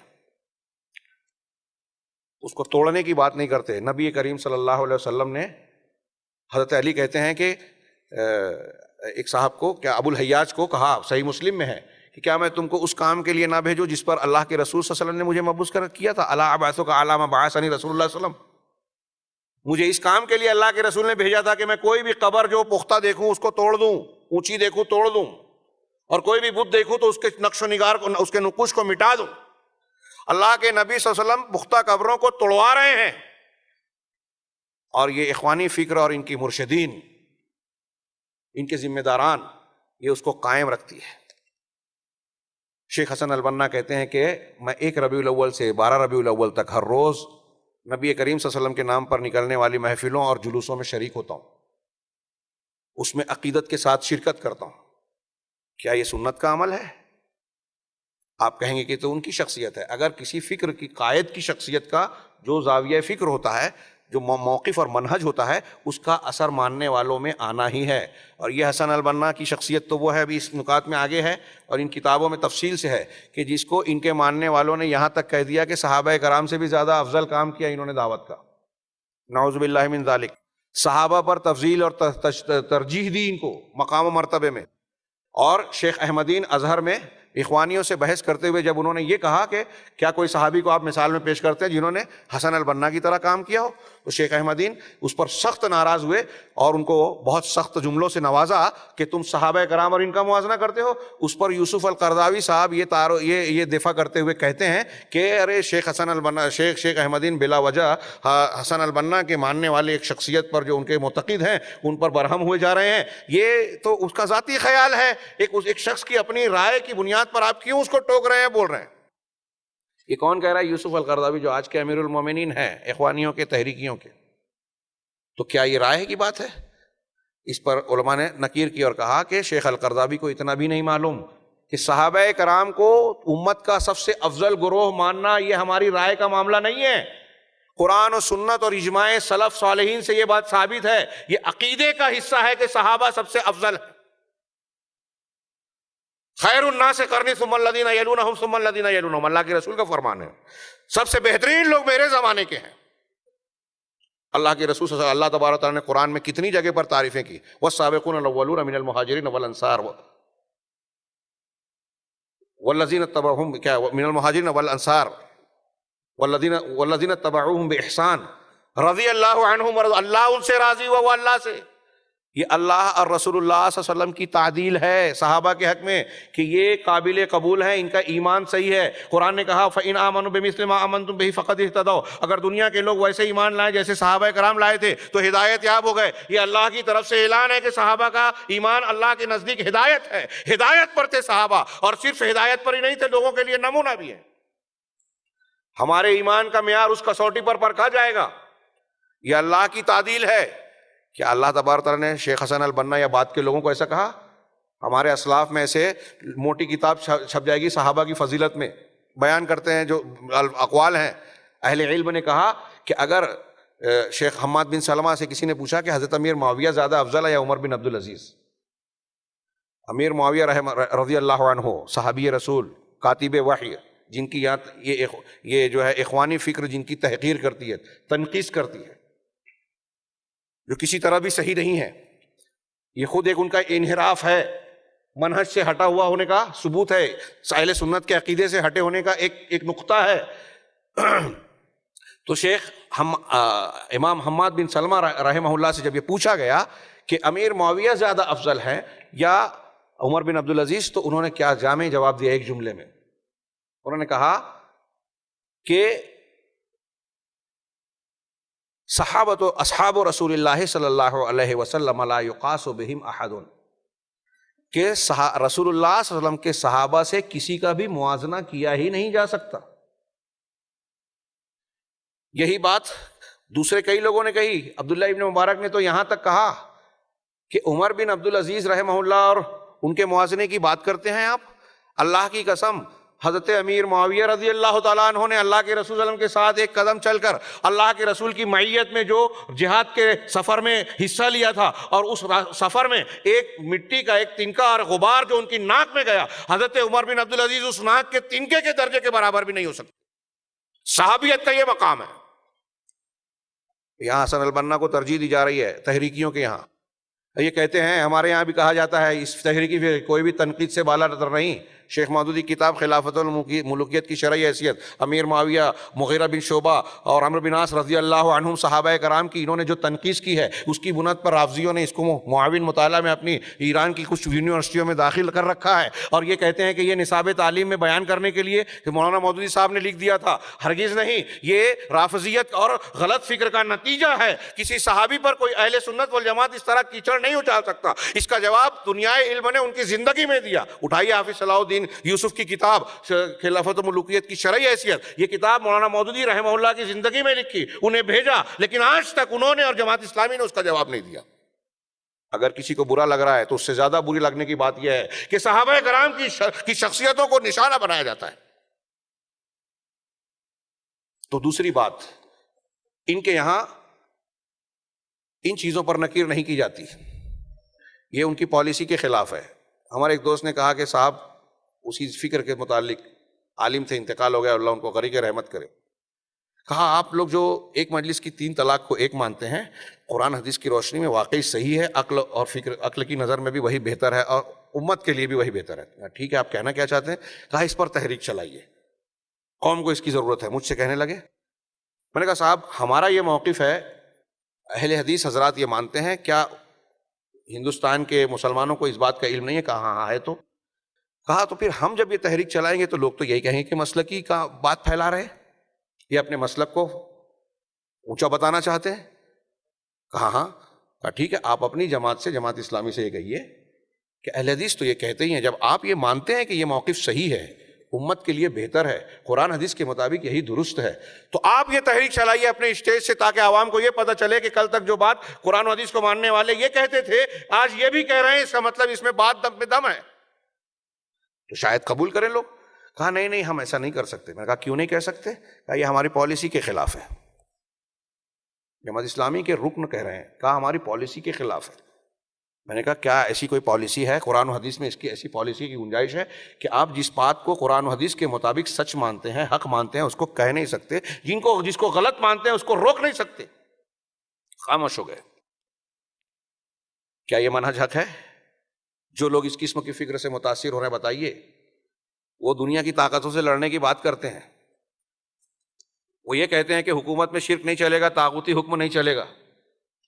جہاں ہماری طاقت نہیں ہے حکومت کو بدل دینے کی, قوانین کو, وہاں ہم بات کریں گے, لڑیں گے, اس کو برداشت نہیں کریں گے, سیاسی پارٹی بنائیں گے, زندہ باد مردہ باد کریں گے, اور اس شرک کو ختم کریں گے طاغوت کی شکل میں ہے, وَمَن لَمْ يَحْكُم بِمَا أَنزَلَ اللَّهُ فَأُولَٰئِكَ هُمُ الْكَافِرُونَ کے تحت. اور جہاں ہم دیکھ رہے ہیں کہ ہمارے دیکھنے والے بھائی جو شرک کر رہے ہیں قبروں پر, مزاروں پر, تعزیوں پر, زبانوں میں, عقائد میں, پھونک جھاڑ کے نام پر, یہ ہمارے سماج اور معاشرے میں شرکیات, کفریات اور بدعیات ہو رہی ہیں, بدعات ہو رہی ہیں. ہم یہاں خاموش اختیار کریں کہ مصلحت کے خلاف ہے. جو ہم کر سکتے ہیں, جو نبی کا طریقہ ہے, ہم اس کو چھوڑ دیں. جو نہیں کر سکتے, جو نبی کا طریقہ نہیں ہے, اس کو اختیار کریں. یہ ہے تحریکیت, یہ ہے اخوانیت. امت کو اس بات کا مکلف بنا دینا جس کو اللہ اور رسول نے ہم کو مکلف بنایا ہی نہیں ہے, بتایا ہی نہیں ہے, اس کا ہم مکلف کر دیں. اور جس کا مکلف بنایا اس سے فرار اختیار کرنا. جب آپ قبروں پر, قبر پرستوں پر, بدعت اور کفر پر خاموش ہیں تو ظاہر سی بات ہے جو لوگ اس پر بولتے ہیں آپ اس کی مخالفت کرتے ہیں. اب وہ حدیث یاد کیجئے جو میں نے شروع میں پیش کی کہ جو اہل باطل سے ہاتھ سے جہاد کرے وہ مومن, جو زبان سے جہاد کرے وہ مومن, جو دل سے جہاد کرے. آپ خاموش ہیں, جہاد نہیں کر رہے ہیں ان سے, اور جو ان کو رد کر رہا ہے آپ اس پر الزام لگاتے ہیں کہ دیکھیے سعودی عرب اور سلفی اور یہ لوگ اختلافی مسائل چھڑتے ہیں, امت میں انتشار کو بڑھاوا دیتے ہیں. یعنی جو کام کر رہا ہے دین کے مطابق آپ اس کی مخالفت کر رہے ہیں. جب منہج کا اصول بدلتا ہے تو حق کو باطل اور باطل کو حق میں خلط ملط کیا جاتا ہے, اور یہ ضابطے ہی تبدیل ہو جاتے ہیں, پوری دعوت کا رخ بدل جاتا ہے. جیسا کہ شیخ احمد شاکر نے کہا کہ اخوانیوں نے دعوت کے معاملے کو الٹ دیا. اچھے لوگ ان کے یہاں برے ہو گئے, برے لوگ اچھے ہو گئے. آگے وہ آ رہی ہے بات. تیسرا ملاحظہ جو انہوں نے پیش کیا کہ اللہ تبارک و تعالیٰ کے ساتھ شرک کرنے والوں کو قبول کرنا. قبول المشرکین باللہ, مشرکین اللہ کے ساتھ شرک کرنے والوں کو قبول کرنا, جو دوسروں غیر اللہ سے دعا کرتے ہیں, نظر و نیاز کرتے ہیں اور اس طریقے کی بہت ساری باتیں اختیار کرتے ہیں, ان کو اپنی جماعت میں شامل کرنا. میں گھڑی دیکھ رہا ہوں تو وقت بہت کم بچ رہا ہے, زیادہ ہو رہا ہے, اس لیے مجھ کو بات سمیٹنا پڑے گی. یہ نقطہ بھی قابل بیان ہے, تفصیل کے کا متقاضی ہے, اور اس کی بڑی مثالیں ملے گی آپ کو ہمارے ملک میں بھی, مصر میں بھی, اردن, شام, فلسطین, ہر جگہ جہاں تحریکی پائے جاتے ہیں, اخوانی مزاج کے لوگ یا اس فکر کے لوگ پائے جاتے ہیں کہ ان کے یہاں یہ سب لوگ اگر کوئی شرک کر رہا ہے, شرک اکبر کر رہا ہے, تو وہ جماعت کا رکن بن جائے گا, جبکہ وہ اسلام کے بنیادی عقیدے میں بالکل بنیادی چیز کے خلاف جا رہا ہے. جو پہلا نقطہ ہے اس سے بھی جوڑ لیجئے. یہاں تک کہ رافضیوں کو بھی یہ قبول کرتے ہیں جو صحابہ کو گالیاں دیتے ہیں اور اپنے ائمہ کے بارے میں عصمت کا عقیدہ رکھتے ہیں.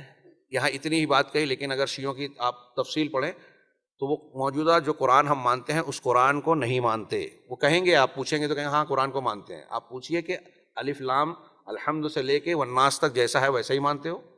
اگر وہ تقیہ نہیں کرے گا تو خاموش رہے گا, لیکن ان کے یہاں تقیہ بھی ہے, کہہ دے گا ہاں مانتا ہوں. شیعہ کتابوں میں ان کی امہات الکتب میں جو بنیادی کتابیں ہیں, 1 2 5 7 100 200 نہیں, 5000 روایتیں ایسی ہیں جو کہتی ہیں کہ قرآن میں ہر قسم کی تحریف ہوئی ہے. لفظی بھی، معنوی بھی، تقدیم بھی، تاخیر بھی، اور الفاظ کا اضافہ بھی، حذف و اضافہ، ہر قسم کی تحریف۔ اس لیے اہل علم نے کہا کہ اگر کوئی کہتا ہے کہ میں شیعہ ہوں، جس کو ہم رافضی کہتے ہیں، اور وہ یہ کہے کہ میں قرآن کو ایسے ہی مانتا ہوں جیسے ہے، تو وہ شیعہ نہیں ہے۔ اگر شیعہ ہے تو اس کو قرآن کو محرف ماننا ہوگا۔ ابوبکر صدیق، عمر فاروق، حضرت عائشہ ام المومنین، اور ان لوگوں کو وہ گالیاں دینا اور کفر کافر کہنا، جو ابو بکر اور عمر کو کافر کہتے ہیں وہ ہم کو اور آپ کو۔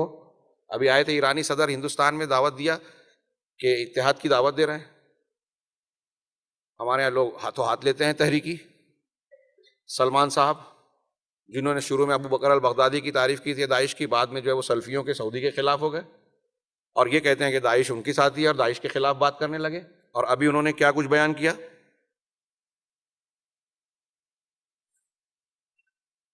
تو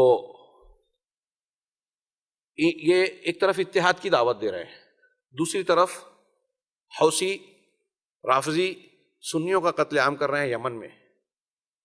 شام میں ابھی 2 روز پہلے جو تخمینہ آیا اخبار کے مطابق، میں ایسا مانتا ہوں کہ تعداد اس سے زیادہ ہے، کہ 3,80,000 لوگ گزشتہ 4 سے 5 سال میں سنیوں کو قتل کیا جا چکا ہے۔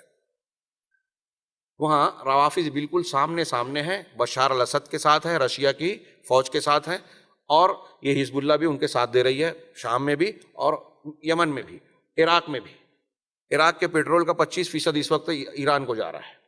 ایران بحرین کو کہتا ہے کہ ہماری یہ 14ویں ریاست ہے، بحرین کو اپنانا چاہتا ہے اس لیے کہ وہاں آبادی میں روافظ زیادہ ہے۔ فلسطین کی مدد اگر ایران کر رہا ہے، سن لیجئے، تو وہ فلسطین کے لیے نہیں، جب تک وہاں سنی لوگوں کی تحریک چلتی رہی وہ خاموش تھے۔ حماس نے ایران کی طرف، جو اخوانیوں سے فکر سے متعلق ہے، حماس اس کی مدد کرتا ہے، اس میں ایران کا مقصد یہ ہے کہ ان کے ذریعے سے فلسطین میں اپنا اثر رسوخ بڑھایا جائے، سعودی اور سنی ملکوں کا گھٹایا جائے، اور یہود و نصارہ کے پروگرام کو نافذ کرنے میں وہاں پروگرام کو آگے بڑھایا جائے۔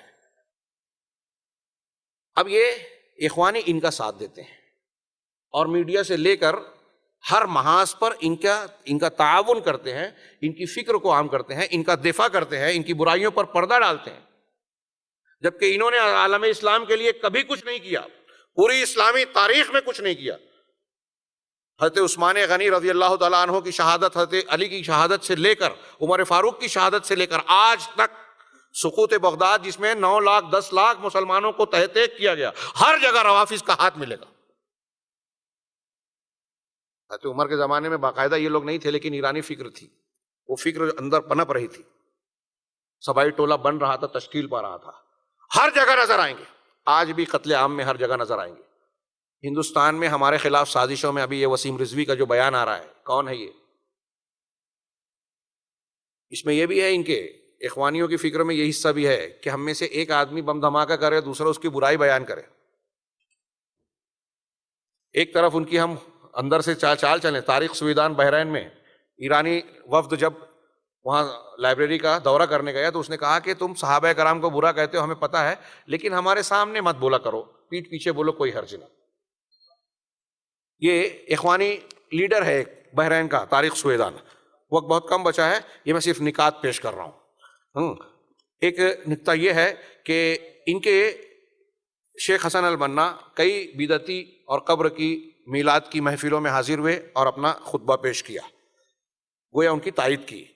دوسرا کہ عقیدے کے سلسلے میں شرک الوہیت اور اس کے اثرات جو ہیں، اس میں تساہل جو ان کے یہاں پایا جاتا ہے، ان کے اثرات ان کے متبعین میں بھی ہے، بلکہ ان کے جو بڑے بڑے قائدین گزرے ہیں ان کے منہج میں بھی یہ چیز پائی جاتی ہے، جیسے مصطفیٰ سبائی، سعید حوا، عمر التلمسانی اور ان جیسے لوگوں میں۔ چوتھا کہ حسن البنا کا انتساب صوفیہ کے طریقہ حصافیہ کی طرف۔ ایک اسرا اس کے بعد جو ہے کہ اخوان المسلمین کے جو قائدین ہیں اور منذرین ہیں، وہ اپنے منہج میں اشعری عقیدے کی طرف جاتے ہیں، تعویل کا عقیدہ۔ یہ تھوڑا سا اہم تھا، اس کی تفصیل میں بیان کرنا چاہتا تھا، لیکن اس کا موقع نہیں ہے۔ ایک دو جملے میں یہ کہوں کہ اہل سنت والجماعت اللہ تبارک و تعالیٰ کی اسماء و صفات کے بارے میں، ذات کے بارے میں اور غیبیات کے بارے میں یہ عقیدہ اور اصول رکھتے ہیں۔ تمام صحابہ کرام سے لے کر آج تک، امام مالک، امام شافعی، امام ابو حنیفہ، سارے لوگ سارے ائمہ کرام، سارے محدثین کا یہی مسلک ہے کہ اللہ اور کی اسماء و صفات جس طرح سے قرآن و حدیث میں آئی ہے ہم اس کو ویسے ہی مانتے ہیں، نہ ان کا انکار کرتے ہیں، نہ ان کی تحریف کرتے ہیں، نہ ان کی تعویل کرتے ہیں، نہ اللہ کی اسماء و صفات کو مخلوق سے تشبیہ دیتے ہیں۔ اگر کوئی مخلوق سے اللہ کی صفات کو تشبیہ دیتا ہے تو وہ کافر، اور قرآن و حدیث میں آئی ہوئی کسی صفت کا انکار کرتا ہے تو وہ بھی کافر۔ اس میں کوئی اختلاف نہیں ہے سلف امت میں۔ لیکن ہمارے یہاں جو فقہی مذہب پایا جاتا ہے وہ لوگ بھی کہتے ہیں کہ عقیدے میں ہم اشعری ماتریدی ہیں، اور یہ ہمارے جو اخوان المسلمین کے بڑے بڑے لوگ ہیں ان کا بھی یہی ماننا ہے کہ عقیدے کے سلسلے میں صحیح موقف ہے تعویل کا اشعری اور ماتریدی کا۔ حسن البنا، عمر المثانی، یہ لوگ کہتے ہیں، ان کے اقوال ہیں کتاب میں مذکور ہیں، یہ لوگ کہتے ہیں کہ عقیدے کے سلسلے میں امت کے امام ابو الحسن اشعری ہیں اور ابو منصور ماتریدی۔ ابو الحسن اشعری اپنے اشعری عقیدے سے خود توبہ کر کے اہل سنت والجماعت کا عقیدہ اختیار کر چکے تھے، لیکن یہ اسے انہیں امام مان کر تو اس تعویلی فکر کو مانتے ہیں۔ مثال کے طور پہ قرآن میں آیت ہے وَالسَّمَاوَاتُ مَطْوِيَّاتٌ بِيَمِينِهِ کہ سارے آسمان جو ہے قیامت کے دن اللہ کے دائنے ہاتھ میں لپٹے ہوئے ہوں گے، تو اہل سنت والجماعت کا عقیدہ یہی ہے کہ اللہ کا ہاتھ کہا ہے تو ہم ہاتھ مانتے ہیں، کیسا ہے یہ نہیں جانتے، کسی مخلوق کے مشابہ نہیں ہے، ہاتھ کہا ہے ہاتھ مانتے ہیں، اس کی کوئی تشبیہ نہیں دیتے، اس کی کوئی تفصیل اور تعویل نہیں کرتے۔ تو لیکن عمر المثانی کہتے ہیں کہ یہاں ہاتھ سے مراد اللہ تبارک و تعالیٰ کی طاقت ہے، کہ اس طاقت کی بنیاد پر اللہ تبارک و تعالیٰ آسمانوں کو جو ہے سمیٹ دے گا، اس کی قدرت اور طاقت ہے، اس سے مراد ہاتھ نہیں ہے۔ یہ میں نے ایک مثال دی، ایسی کئی مثالیں ہیں جس سے یہ پتہ چلتا ہے کہ عقیدے میں یہ اہل سنت والجماعت کے طریقے سے ہٹے ہوئے ہیں۔ نوجوان اس کو نوٹ کریں کہ منہج سے جو ہٹا ہوا ہوگا، عقیدے میں جو ہٹا ہوا ہوگا، وہ بعد میں دوسرے امور میں صحیح نہیں ہو سکتا۔ اس کے بعد جو ہے ایک نقطہ کہ ان کے یہاں اخوانی منہج میں ولا اور برا کا ضعف، کمزور ہونا، اس تعلق سے یہ پوری تفصیل بیان کی جا سکتی ہے۔ ولا اور برا یعنی دوستی اور دشمنی، قرآن و حدیث کی روشنی میں یہ عقیدے کا ایک مسئلہ ہے، اور آپ کو اہل سنت والجماعت کی عقیدے کی کتابوں میں یہ مسئلہ ملے گا کہ کس سے رشتہ جوڑنا ہے، کس سے کاٹنا ہے۔ تو رشتہ جوڑنا اہل توحید سے، ہم پڑھتے ہیں، سبق پڑھتے ہیں کہ بدر میں حضرت ابو عبیدہ بن جراح نے اپنے باپ کو قتل کر دیا، حضرت عمر نے اپنے ماموں کو مار دیا، اور مصعب بن عمیر نے ایک انصاری جو ان کے بھائی کو گرفتار کر رہا تھا اس سے کہا کہ اس کی ماں بڑی مالدار ہے، تم کو فدیے کی اچھی رقم ملے گی، اچھی طرح پکڑو۔ تو اس نے کہا کہ بھائی ہوتے ہوئے تم میرے بارے میں یہ کہہ رہے ہو؟ تو حضرت مصعب بن عمیر نے کہا کہ اس وقت تم میرے بھائی نہیں ہو بلکہ یہ انصاری میرا بھائی ہے۔ تو ولا اور برا دین کی بنیاد پر ہوتا ہے، صحیح عقیدے کی بنیاد پر ہوتا ہے۔ یہ جو بات ابھی میں نے کہی یہ بھی اچھی طرح سے دماغ میں رکھیے کہ جو شخص صحیح عقیدے کا ہوگا وہ صحیح عقیدے والوں سے دوستی رکھے گا، ان سے تعلق رکھے گا، ان سے دشمنی نہیں کرے گا، ان پر تنقیدیں نہیں کرے گا، ان کی مخالفت نہیں کرے گا۔ اگر برائیاں دیکھے گا تو ابھی آپ نے دیکھا کہ چاہے وہ حکام ہو، حدیث کہتی ہے کہ ان کی اصلاح کی کوشش کرے گا دائرے میں رہ کر۔ لیکن ان کے یہاں دیکھیے قرآن و حدیث کو ماننے والے، قرآن حدیث پر عمل کرنے والے، ابھی مجھ کو کلپ میری ہی سنا رہے تھے کچھ لوگ جس میں نے بیان کیا سعودی عرب کے کیا کیا جو ہے کارنامے ہیں دنیا میں عالم اسلام کے لیے، اسلام کی خدمت کے لیے، جو کچھ سعودی عرب اور کویت اس وقت گزشتہ کئی دہائیوں سے کرتے آئے ہیں۔ ان میں سے کوئی ایران ہو یا اس کے ہم فکر جو افکار اور حکومتیں قائم ہوئی ہو یا موجودہ ترکی ہو، اس کا عشر عشیر بھی انہوں نے نہیں کیا۔ ہر ملک میں قرآن کا ترجمہ کر کے اس کو بھیجا، مبلغین کو بھیجا۔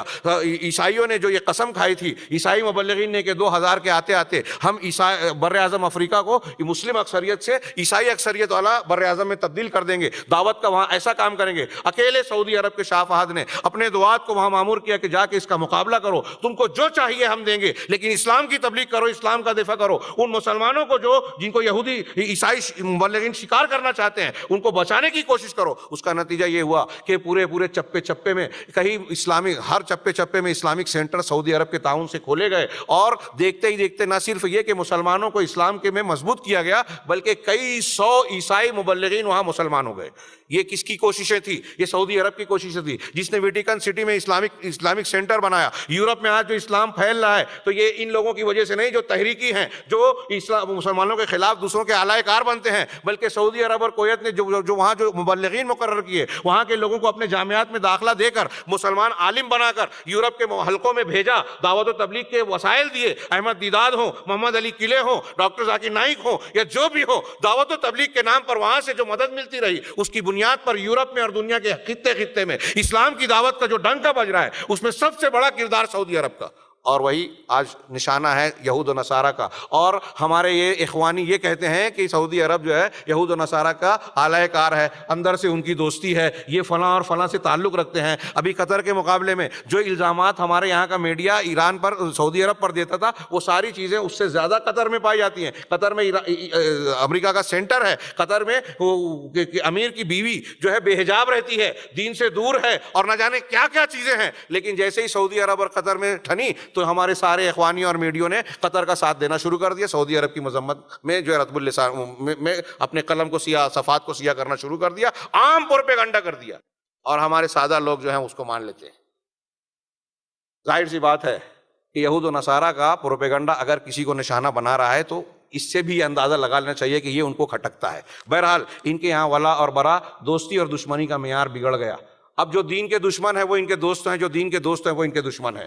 بتائیے آپ ایسی تحریکیت اور ایسے لوگوں سے وابستہ ہو کر اسلام کو فائدہ پہنچاؤ گے یا نقصان پہنچاؤ گے؟ اس کے بعد یہ ہے کہ موحد سلفیوں سے ان کی دشمنی اور بدعتیوں اور مشرکین سے ان کی ہمدردی, اور یہ سب سے بڑی دلیل ہے ان کے غلط ہونے پر اور ان کے منہج کے راہ حق سے اور صحیح راستے سے ہٹے ہونے پر. اس کی دلیلیں پوری تاریخ میں بہت ملتی ہے. افغانستان میں نورستان کے نام سے شیخ جمیل الرحمن ان کے متبعین کتاب و سنت کے نام پر ایک اندرونی حکومت قائم کی تھی اور زبردست کامیابی سے چل رہی تھی. اس کی مخالفت رشیا والوں کے مقابلے سے بڑھ کر وہاں کے یہ تحریکیوں نے کی, اور شیخ جمیل الرحمن اور ان کے مخالفین کے ساتھ جنگ کی, ان کی طاقت اور زور کو توڑنے میں پورا حصہ اور کردار نبھایا. اور یہ صرف افغانستان میں نہیں ہوا, دنیا کے مختلف خطوں اور حصوں میں ہوا. ہاں, یہ ایک چیز, یہ ایک نقطہ یہ ہے کہ یہ لوگ جو حکام ہیں ان کی غلطیوں کو ڈھونڈتے ہیں تاکہ ان کے خلاف لوگوں کو بھڑکائیں. خوارج کی پیروی کرتے ہوئے جن لوگوں نے حضرت عثمان غنی کے خلاف لوگوں کو بھڑکایا تھا, حضرت عثمان غنی کو قتل کرنے کی کوشش کی گئی,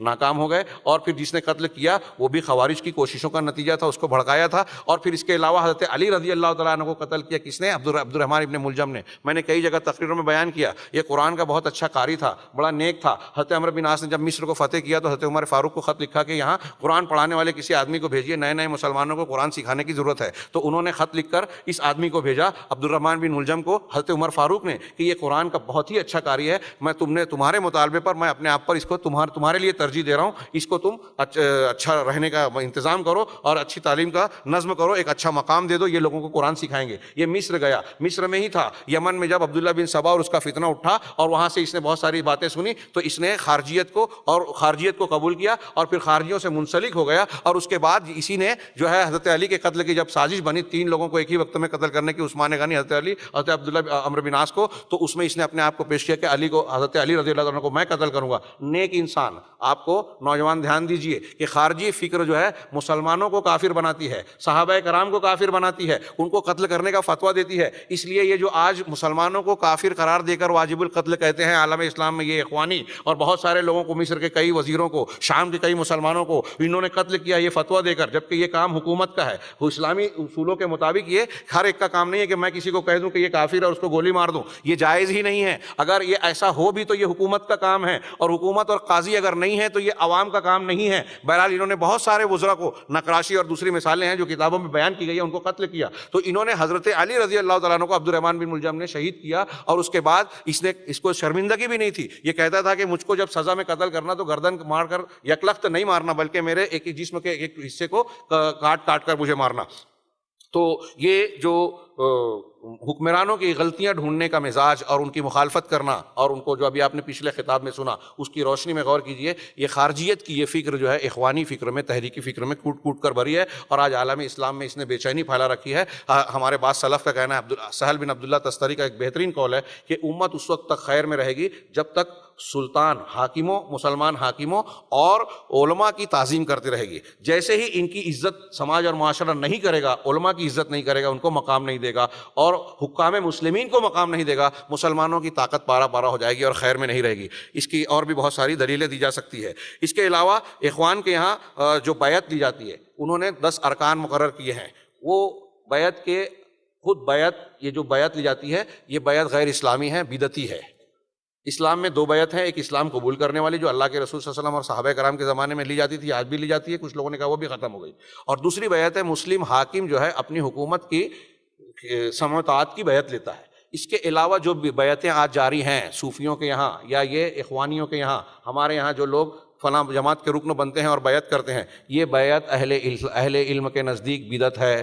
بلکہ علامہ ابن تیمیہ تو لکھا کہ اگر کوئی استاد اپنے شاگردوں سے بیعت لے رہا ہے پڑھنے کی یا کسی کام کی تو وہ بھی ناجائز اور حرام ہے، اسلامی تعلیمات کے مطابق غلط ہے۔ پھر اس بیعت کے جو ارکان ہیں وہ اسلامی جو بنیادیں ہیں اس سے ہٹ کر، اگرچہ وہ اچھی باتیں ہیں لیکن وہ اصولوں سے ہٹی ہوئی ہے، مطلب جو طریقہ بیعت ہے اس سے ہٹی ہوئی ہے۔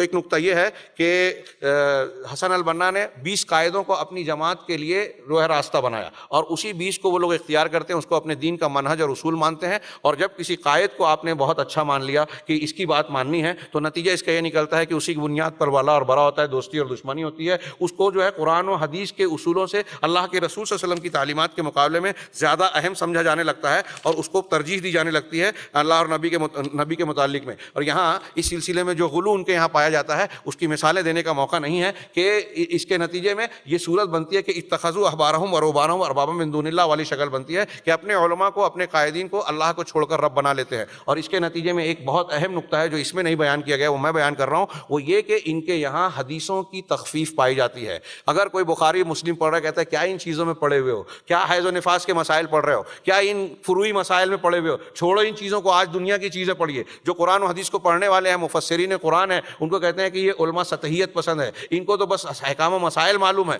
لہٰذا اس کی اہمیت نہیں ہے، آج حدیثوں کی کوئی اہمیت نہیں ہے، آج سائنس اور ٹیکنالوجی کی اہمیت ہے۔ اگر قرآن و حدیث کو ہی آپ غیر اہم مانتے ہو تو آپ مصدر شریعت کو جو ہے غیر اہم مان رہے ہو، اور یہ چیز جب اگر ہٹ گئی ہے تو آپ سائنس میں، انجینئرنگ میں، دنیا کی کسی بھی ٹیکنالوجی میں کتنی بھی بلندی پر چلے جاؤ آپ ہدایت نہیں پا سکتے۔ نوجوان اس کو نوٹ کریں کہ یہ بہت اہمیت کی حامل بات ہے کہ قرآن و حدیث کی جو بے عزتی کرتا ہے، تخفیف کرتا ہے، ان کی تعظیم نہیں کرتا۔ صحابہ کرام اللہ کے رسول صلی اللہ علیہ وسلم کی بات اگر آ جاتی تھی، سلف اور صحابہ، تو اس کے سامنے کسی کی بات کو تائید میں بھی سننا پسند نہیں کرتے تھے، اللہ کے رسول کی حدیثوں کی اتنی تعظیم کیا کرتے تھے، اور ان کے یہاں اس کی تخفیف اور بے عزتی پائی جاتی ہے، اس کا مذاق اڑاتے ہیں۔ ایک اور یہ ہے کہ یہ لوگ امارت میں امارت کو پسند کرتے ہیں، مسلم حکومت ہے لیکن اس کے اندر دوسرے کو امیر بناتے ہیں، جبکہ ایسی امارت صرف اسلام نے شریعت سفر میں جائز رکھی ہے، عام حضر میں نہیں، اس کو میں چھوڑ رہا ہوں۔ اس کے علاوہ ایک اہم نقطہ ہے کہ ان کے یہاں خبروں میں، اقوال میں تقیہ کرنا یہ جائز ہے۔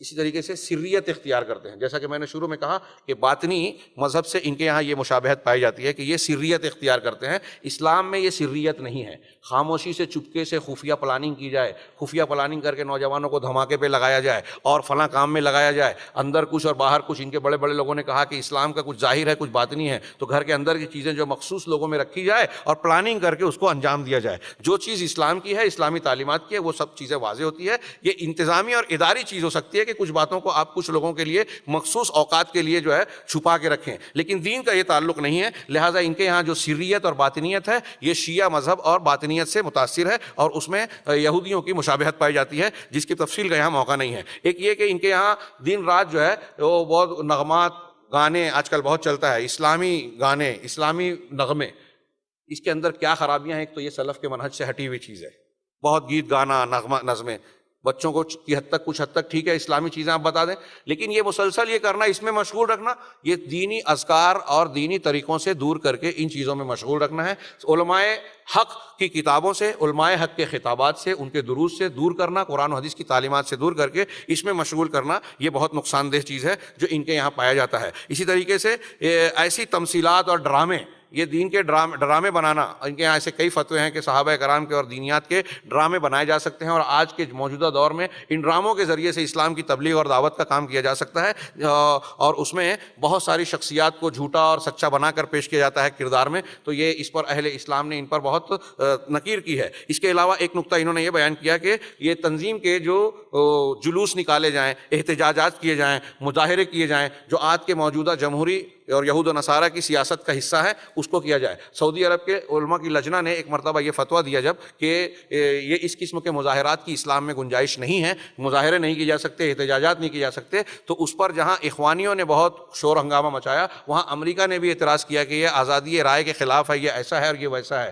تو اہل سعودی عرب نے جواب دیا کہ اگر آپ یہ کہتے ہو کہ آزادی رائے ہے تو یہ ہمارے دین کی تعلیم ہے، ہم اپنے دین کی تعلیم کے تحت جو ہے سعودی عرب میں جو ہے احکامات کو نافذ کرتے ہیں کتاب و سنت کی بنیاد پر، تو آپ ہم کو یہ ہمارا یہ آزادی کا حق کیوں نہیں مانتے؟ بہرحال یہ ساری باتیں ہوئی، تو یہ احتجاجات پر یہ لوگ قرآن و حدیث سے الٹی سیدھی دلیلیں پیش کرنا چاہتے ہیں جو موجودہ جمہوریت کا حصہ ہے، قرآن و حدیث کا طریقہ نہیں ہے، اور اس سے کتنے فساد ہوتے ہیں، کتنے دنگے ہوتے ہیں، کتنے معصوم لوگوں کی جانیں جاتی ہیں، کتنا مال ضائع ہوتا ہے، اور کتنی بے ہنگاموں کا اظہار ہوتا ہے جو اسلامی مزاج کے خلاف ہے، لیکن یہ اس کو اسلام کا حصہ بناتے ہیں۔ اس کے علاوہ ایک چیز یہ ہے کہ ان کے یہاں جو ہے اغتیالات، کسی کو قتل کر دینا، کسی کے خلاف جو ہے سازش کر کے اس پر اچانک حملہ کر دینا اور قتل کر دینا، یہ ایک کتاب کا نقط فوق الحروف الاخوان المسلمین والاغتیالات، یہ احمد عادل کمال جو اخوان کے ایک عضو ہیں انہوں نے اس موضوع پر لکھا ہے۔ اس موضوع کے تحت ان دوسری کتابوں میں یہ چیزیں لکھی گئی ہے کہ حضرت علی اور عثمان غنی کو جس طرح قتل کیا، ان لوگوں نے ایسے بہت سارے قاتلین کو تیار کیا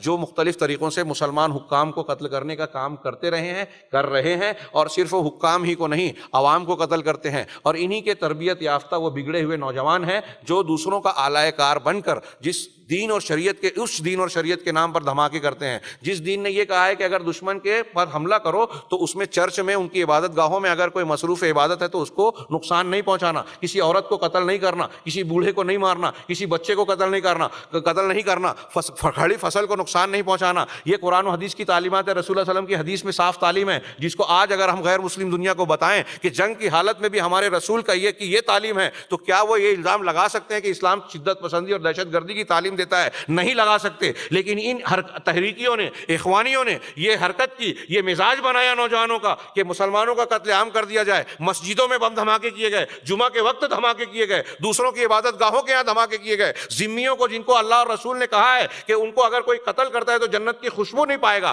غیر مسلم جو مسلم ملک میں رہتا ہے، یہ انہوں نے غیر مسلموں کو بھی قتل کیا۔ قرآن و حدیث کی تعلیمات کے سراسر خلاف ان کا یہ منہج اور طریقہ ہے کہ اگر دینی مقاصد ہے تو قتل کیا جا سکتا ہے۔ شیخ عبد القادر عودہ، سلمان عودہ، ان لوگوں نے الجزائر کے قتل عام میں کہا کہ صرف 10,000 لوگ تو مرے ہیں نا تحریک کے لیے، تو کیا فرق پڑتا ہے؟ 10,000 معصوم لوگوں کی جان چلے جانا ان کے قائدین کے نزدیک کوئی معنی نہیں رکھتا۔ اس سے آپ اخوانیت اور تحریکیت کا مزاج جان سکتے ہیں کہ اللہ کے رسول، اللہ کا کلام کہتا ہے کہ ایک بھی اگر جان ناحق جاتی ہے تو پوری انسانیت کا قتل ہے، اور ان کا ایک قائد کہتا ہے کہ 10,000 لوگ مر گئے تحریک کے لیے تو کیا فرق پڑتا ہے؟ تو ان کے یہاں اس کی کثرت ہے، اس کے فتوے ہیں، اور اس کی بنیاد پر یہ سارا دھوم مچا ہے، جس کی وجہ سے آج مسلمان بدنام ہو رہے ہیں، اسلام پر دہشت گردی کا الزام لگ رہا ہے۔ آخری نقطہ یہ ہے کہ ان کے یہاں یہ لوگ جو ہیں لوگوں کو علماء حق سے، علماء سنت سے جو ہے دور کرتے ہیں، ان سے آری کرتے ہیں، ان کی کردار کشی کر کے نوجوانوں کو ان سے دور کرتے ہیں۔ نوجوان جو آج کے دور میں دیکھیے کہ علماء کی کتنی تنقید کرتے ہیں۔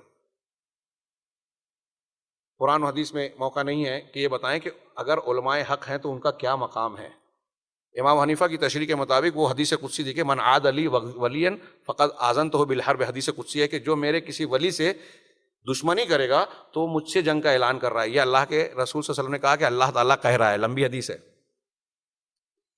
اس حدیث کی تشریح میں امام حنیفہ رحمہ اللہ، خطیب بغدادی اور دوسرے کئی لوگ کہتے ہیں کہ اللہ کے ولیوں میں سر فہرست علماء حق ہے۔ اب علماء حق سے اگر کوئی دشمنی کر رہا ہے تو اللہ سے جنگ کا اعلان کر رہا ہے۔ تحریکی مزاج کے لوگ اپنے مخالف تمام علماء کرام کو گمراہ قرار دیتے ہیں۔ ابھی آپ نے سنا پہلی تقریر میں بھی، دوسری میں بھی، عالم عرب کے جو بڑے بڑے علماء، شیخ ابن باز رحمہ اللہ، شیخ البانی رحمہ اللہ، شیخ فوزان، علامہ جبرین اور دوسرے بہت علماء بارزین، یہ ان کی تحقیر کرتے ہیں اور کہتے ہیں کہ یہ مرتزقہ ہے، یہ اعلی کار، یہ دینار و درہم کے اور کیا وظیفہ خوار لوگ ہیں، حکومت کے درباری علماء ہیں، یہ حیض و نفاس کے علماء ہیں۔ اس قسم کے گھنانے اور گھٹیا الزامات ان پر لگاتے ہیں اور کہتے ہیں کہ ان علماء کو ہم نہیں۔ اسامہ بن لادن اور ایمن الظواہری نے مختلف ذریعوں سے سعودی عرب کے ان علماء کو کہا تھا کہ اگر آپ ہمارے خلاف فتویٰ دیں گے یا خاموش نہیں رہیں گے، آپ اپنے حکومت کا دفاع کریں تو ہم آپ کو بھی قتل کر دیں گے۔ علماء کو قتل کرنا ان کے لیے کوئی بات نہیں، کافر قرار دے دینا۔ شیخ محمد بن عبد الوہاب، علامہ ابن تیمیہ پہ الزام لگتے ہیں کہ سلفیوں کے یہاں یہ دہشت گردی کی تعلیم ہے، اور شیخ محمد بن عبد الوہاب اور علامہ ابن تیمیہ کی کتابوں میں یہ چیز پائی جاتی ہے۔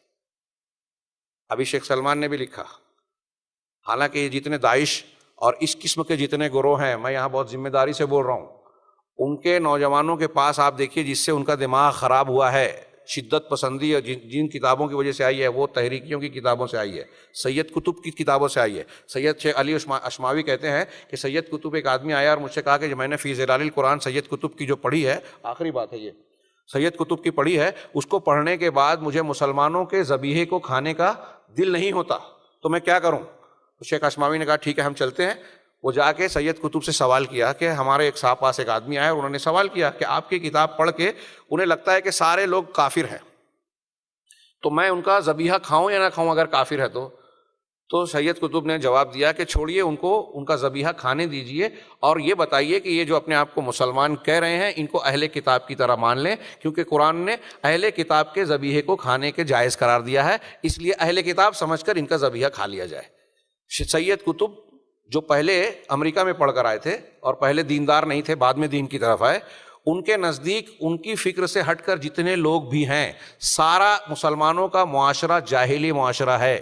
ان کی کتابوں میں لکھا ہوا ہے، ان کی کتاب موجود ہے، سارا معاشرہ جاہلی ہے، ان کے قتل کیا جا سکتا ہے، ان کے ہاں یہ فکر پائی جاتی ہے۔ تو یہ پورے مسلمانوں کو ایک طرف کافر، ایک طرف کشادگی کی بات کرتے ہیں تو یہود و نصارہ کو بھی اپنا بنانے کی بات کرتے ہیں، اور دوسری طرف مسلمانوں کو بھی کافر قرار دیتے ہیں۔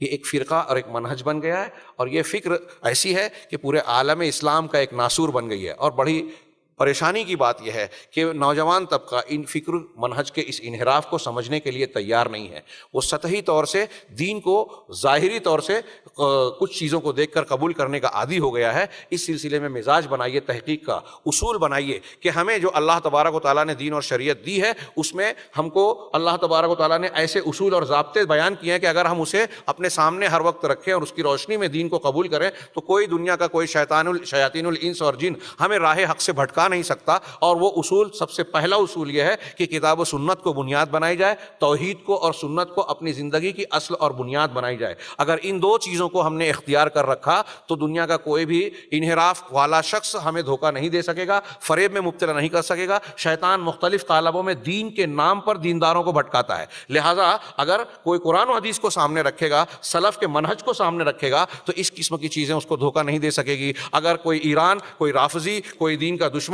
دین کا لبادہ اوڑھ کر اپنا کردار میڈیا میں اچھا بتائے گا تو ہم اس سے دھوکہ کھا جائیں، اور سعودی عرب کا چہرہ، اہل حق کا چہرہ، نیک لوگوں کا چہرہ، منہج صحیح منہج کے لوگوں کا چہرہ، جسے کفار اور مشرکین کی دنیا اپنا اصل دشمن سمجھتی ہے، اگر ان کے چہرے کو کتاب و سنت کی روشنی میں دیکھے گا تو ان کی مخالفت نہیں کرے گا۔ یہ چند باتیں میں نے عرض کی، باتیں بہت ساری اور بھی باقی ہو سکتی ہیں، کچھ اہم باتیں جو چھوٹ گئی ہیں، لیکن میں سمجھتا ہوں کہ جتنی باتیں میں نے اصولی طور پر پیش کی ہیں اگر اس پر غور کیا جائے تو ہمارے نوجوانوں کو، ہم کو اور آپ کو صحیح منہج کو جاننے میں اور غلط مناہج کو پرکھنے میں دقت پیش نہیں آئے گی۔ اگر کسی کو اس میں ایسا لگا ہو کہ ہمارے اس خطاب میں کسی کی مخالفت مقصود تھی یا کسی کی دل آزاری ہوئی ہے یا طنز و تاریض ہے تو ہمیں معاف کیجیے، ہمارا یہ مقصد ہرگز نہیں تھا۔ آپ اس کو اس معاملے میں اس طرح لیجئے کہ جیسے انبیاء کرام علیہ الصلوۃ والسلام اور سلف کا یہ طریقہ تھا کہ غلط چیز کو بیان کر دو۔ امام مسلم نے، ان کی بات کو ختم کرتا ہوں، امام مسلم نے اپنے مقدمے میں لکھا کہ میں نے جو راویوں کے تعلق سے صحیح اور ضعیف اور جھوٹی اور کذاب کے حکم لگائے ہیں تو اس سلسلے میں قرآن و حدیث کی تعلیم جو دیکھی میں نے اپنے اساتذہ اور علماء سے پوچھا، سفیان ثوری سے پوچھا، امام مالک سے سوال کیا گیا، یہ انہوں نے نقل کی روایت کے ساتھ، امام مالک سے پوچھا گیا، امام سفیان ابن عیینہ سے پوچھا گیا کہ اگر ایک شخص میرے پاس آتا ہے اور وہ کہتا ہے کہ فلاں حدیث جو ہے وہ فلاں راوی سے ہے تو وہ راوی صحیح ہے یا نہیں، اور وہ راوی ثابت نہیں ہے، صحیح نہیں ہے، تو کیا میں اس سے یہ بات بیان کر دوں؟ تو اس نے کہا کہ اس سے تم ضرور بیان کر دو کہ وہ راوی ثابت نہیں ہے، ھذا لم یثبت، یہ کذاب ہے، یہ جھوٹا ہے۔ محدثین نے جو روات حدیث کو بیان کیا کہ یہ جھوٹا ہے، یہ ضعیف ہے، یہ حافظے میں کمزور ہے، اس کی حدیث نہیں لی جا سکتی، یہ وضاح ہے، تو یہ کیوں بیان کیا؟ ان شخصیتوں کی برائی بیان کرنے کے لیے نہیں، بلکہ امت کو بچانے کے لیے کہ ان کی روایت کو لے کر آپ دھوکہ نہ کھا جائیں، ان کی روایت کو ان کی روایت کو آپ دین نہ سمجھیں۔ ایسے ہی ہر عالم کا، ہر صاحب ایمان کا یہ حق ہے کہ جس فکر کو، جس منہج کو غلط جانتا ہے، سمجھتا ہے، اس کو لوگوں کے سامنے بیان کرے۔ اللہ تبارک و تعالیٰ سے دعا ہے کہ وہ حق بات بیان کرنے کی توفیق عطا فرمائے، حق کو قبول کرنے کی توفیق عطا فرمائے، آج کے تمام دنیا کے فتنوں سے، عذابوں سے ہمیں محفوظ رکھے، اور برزخ اور آخرت کے ہر قسم کے عذاب سے محفوظ رکھے۔ اقول قولی ھذا واستغفر اللہ لی ولکم سائر المسلمین، وصلی اللہ علی نبینا محمد۔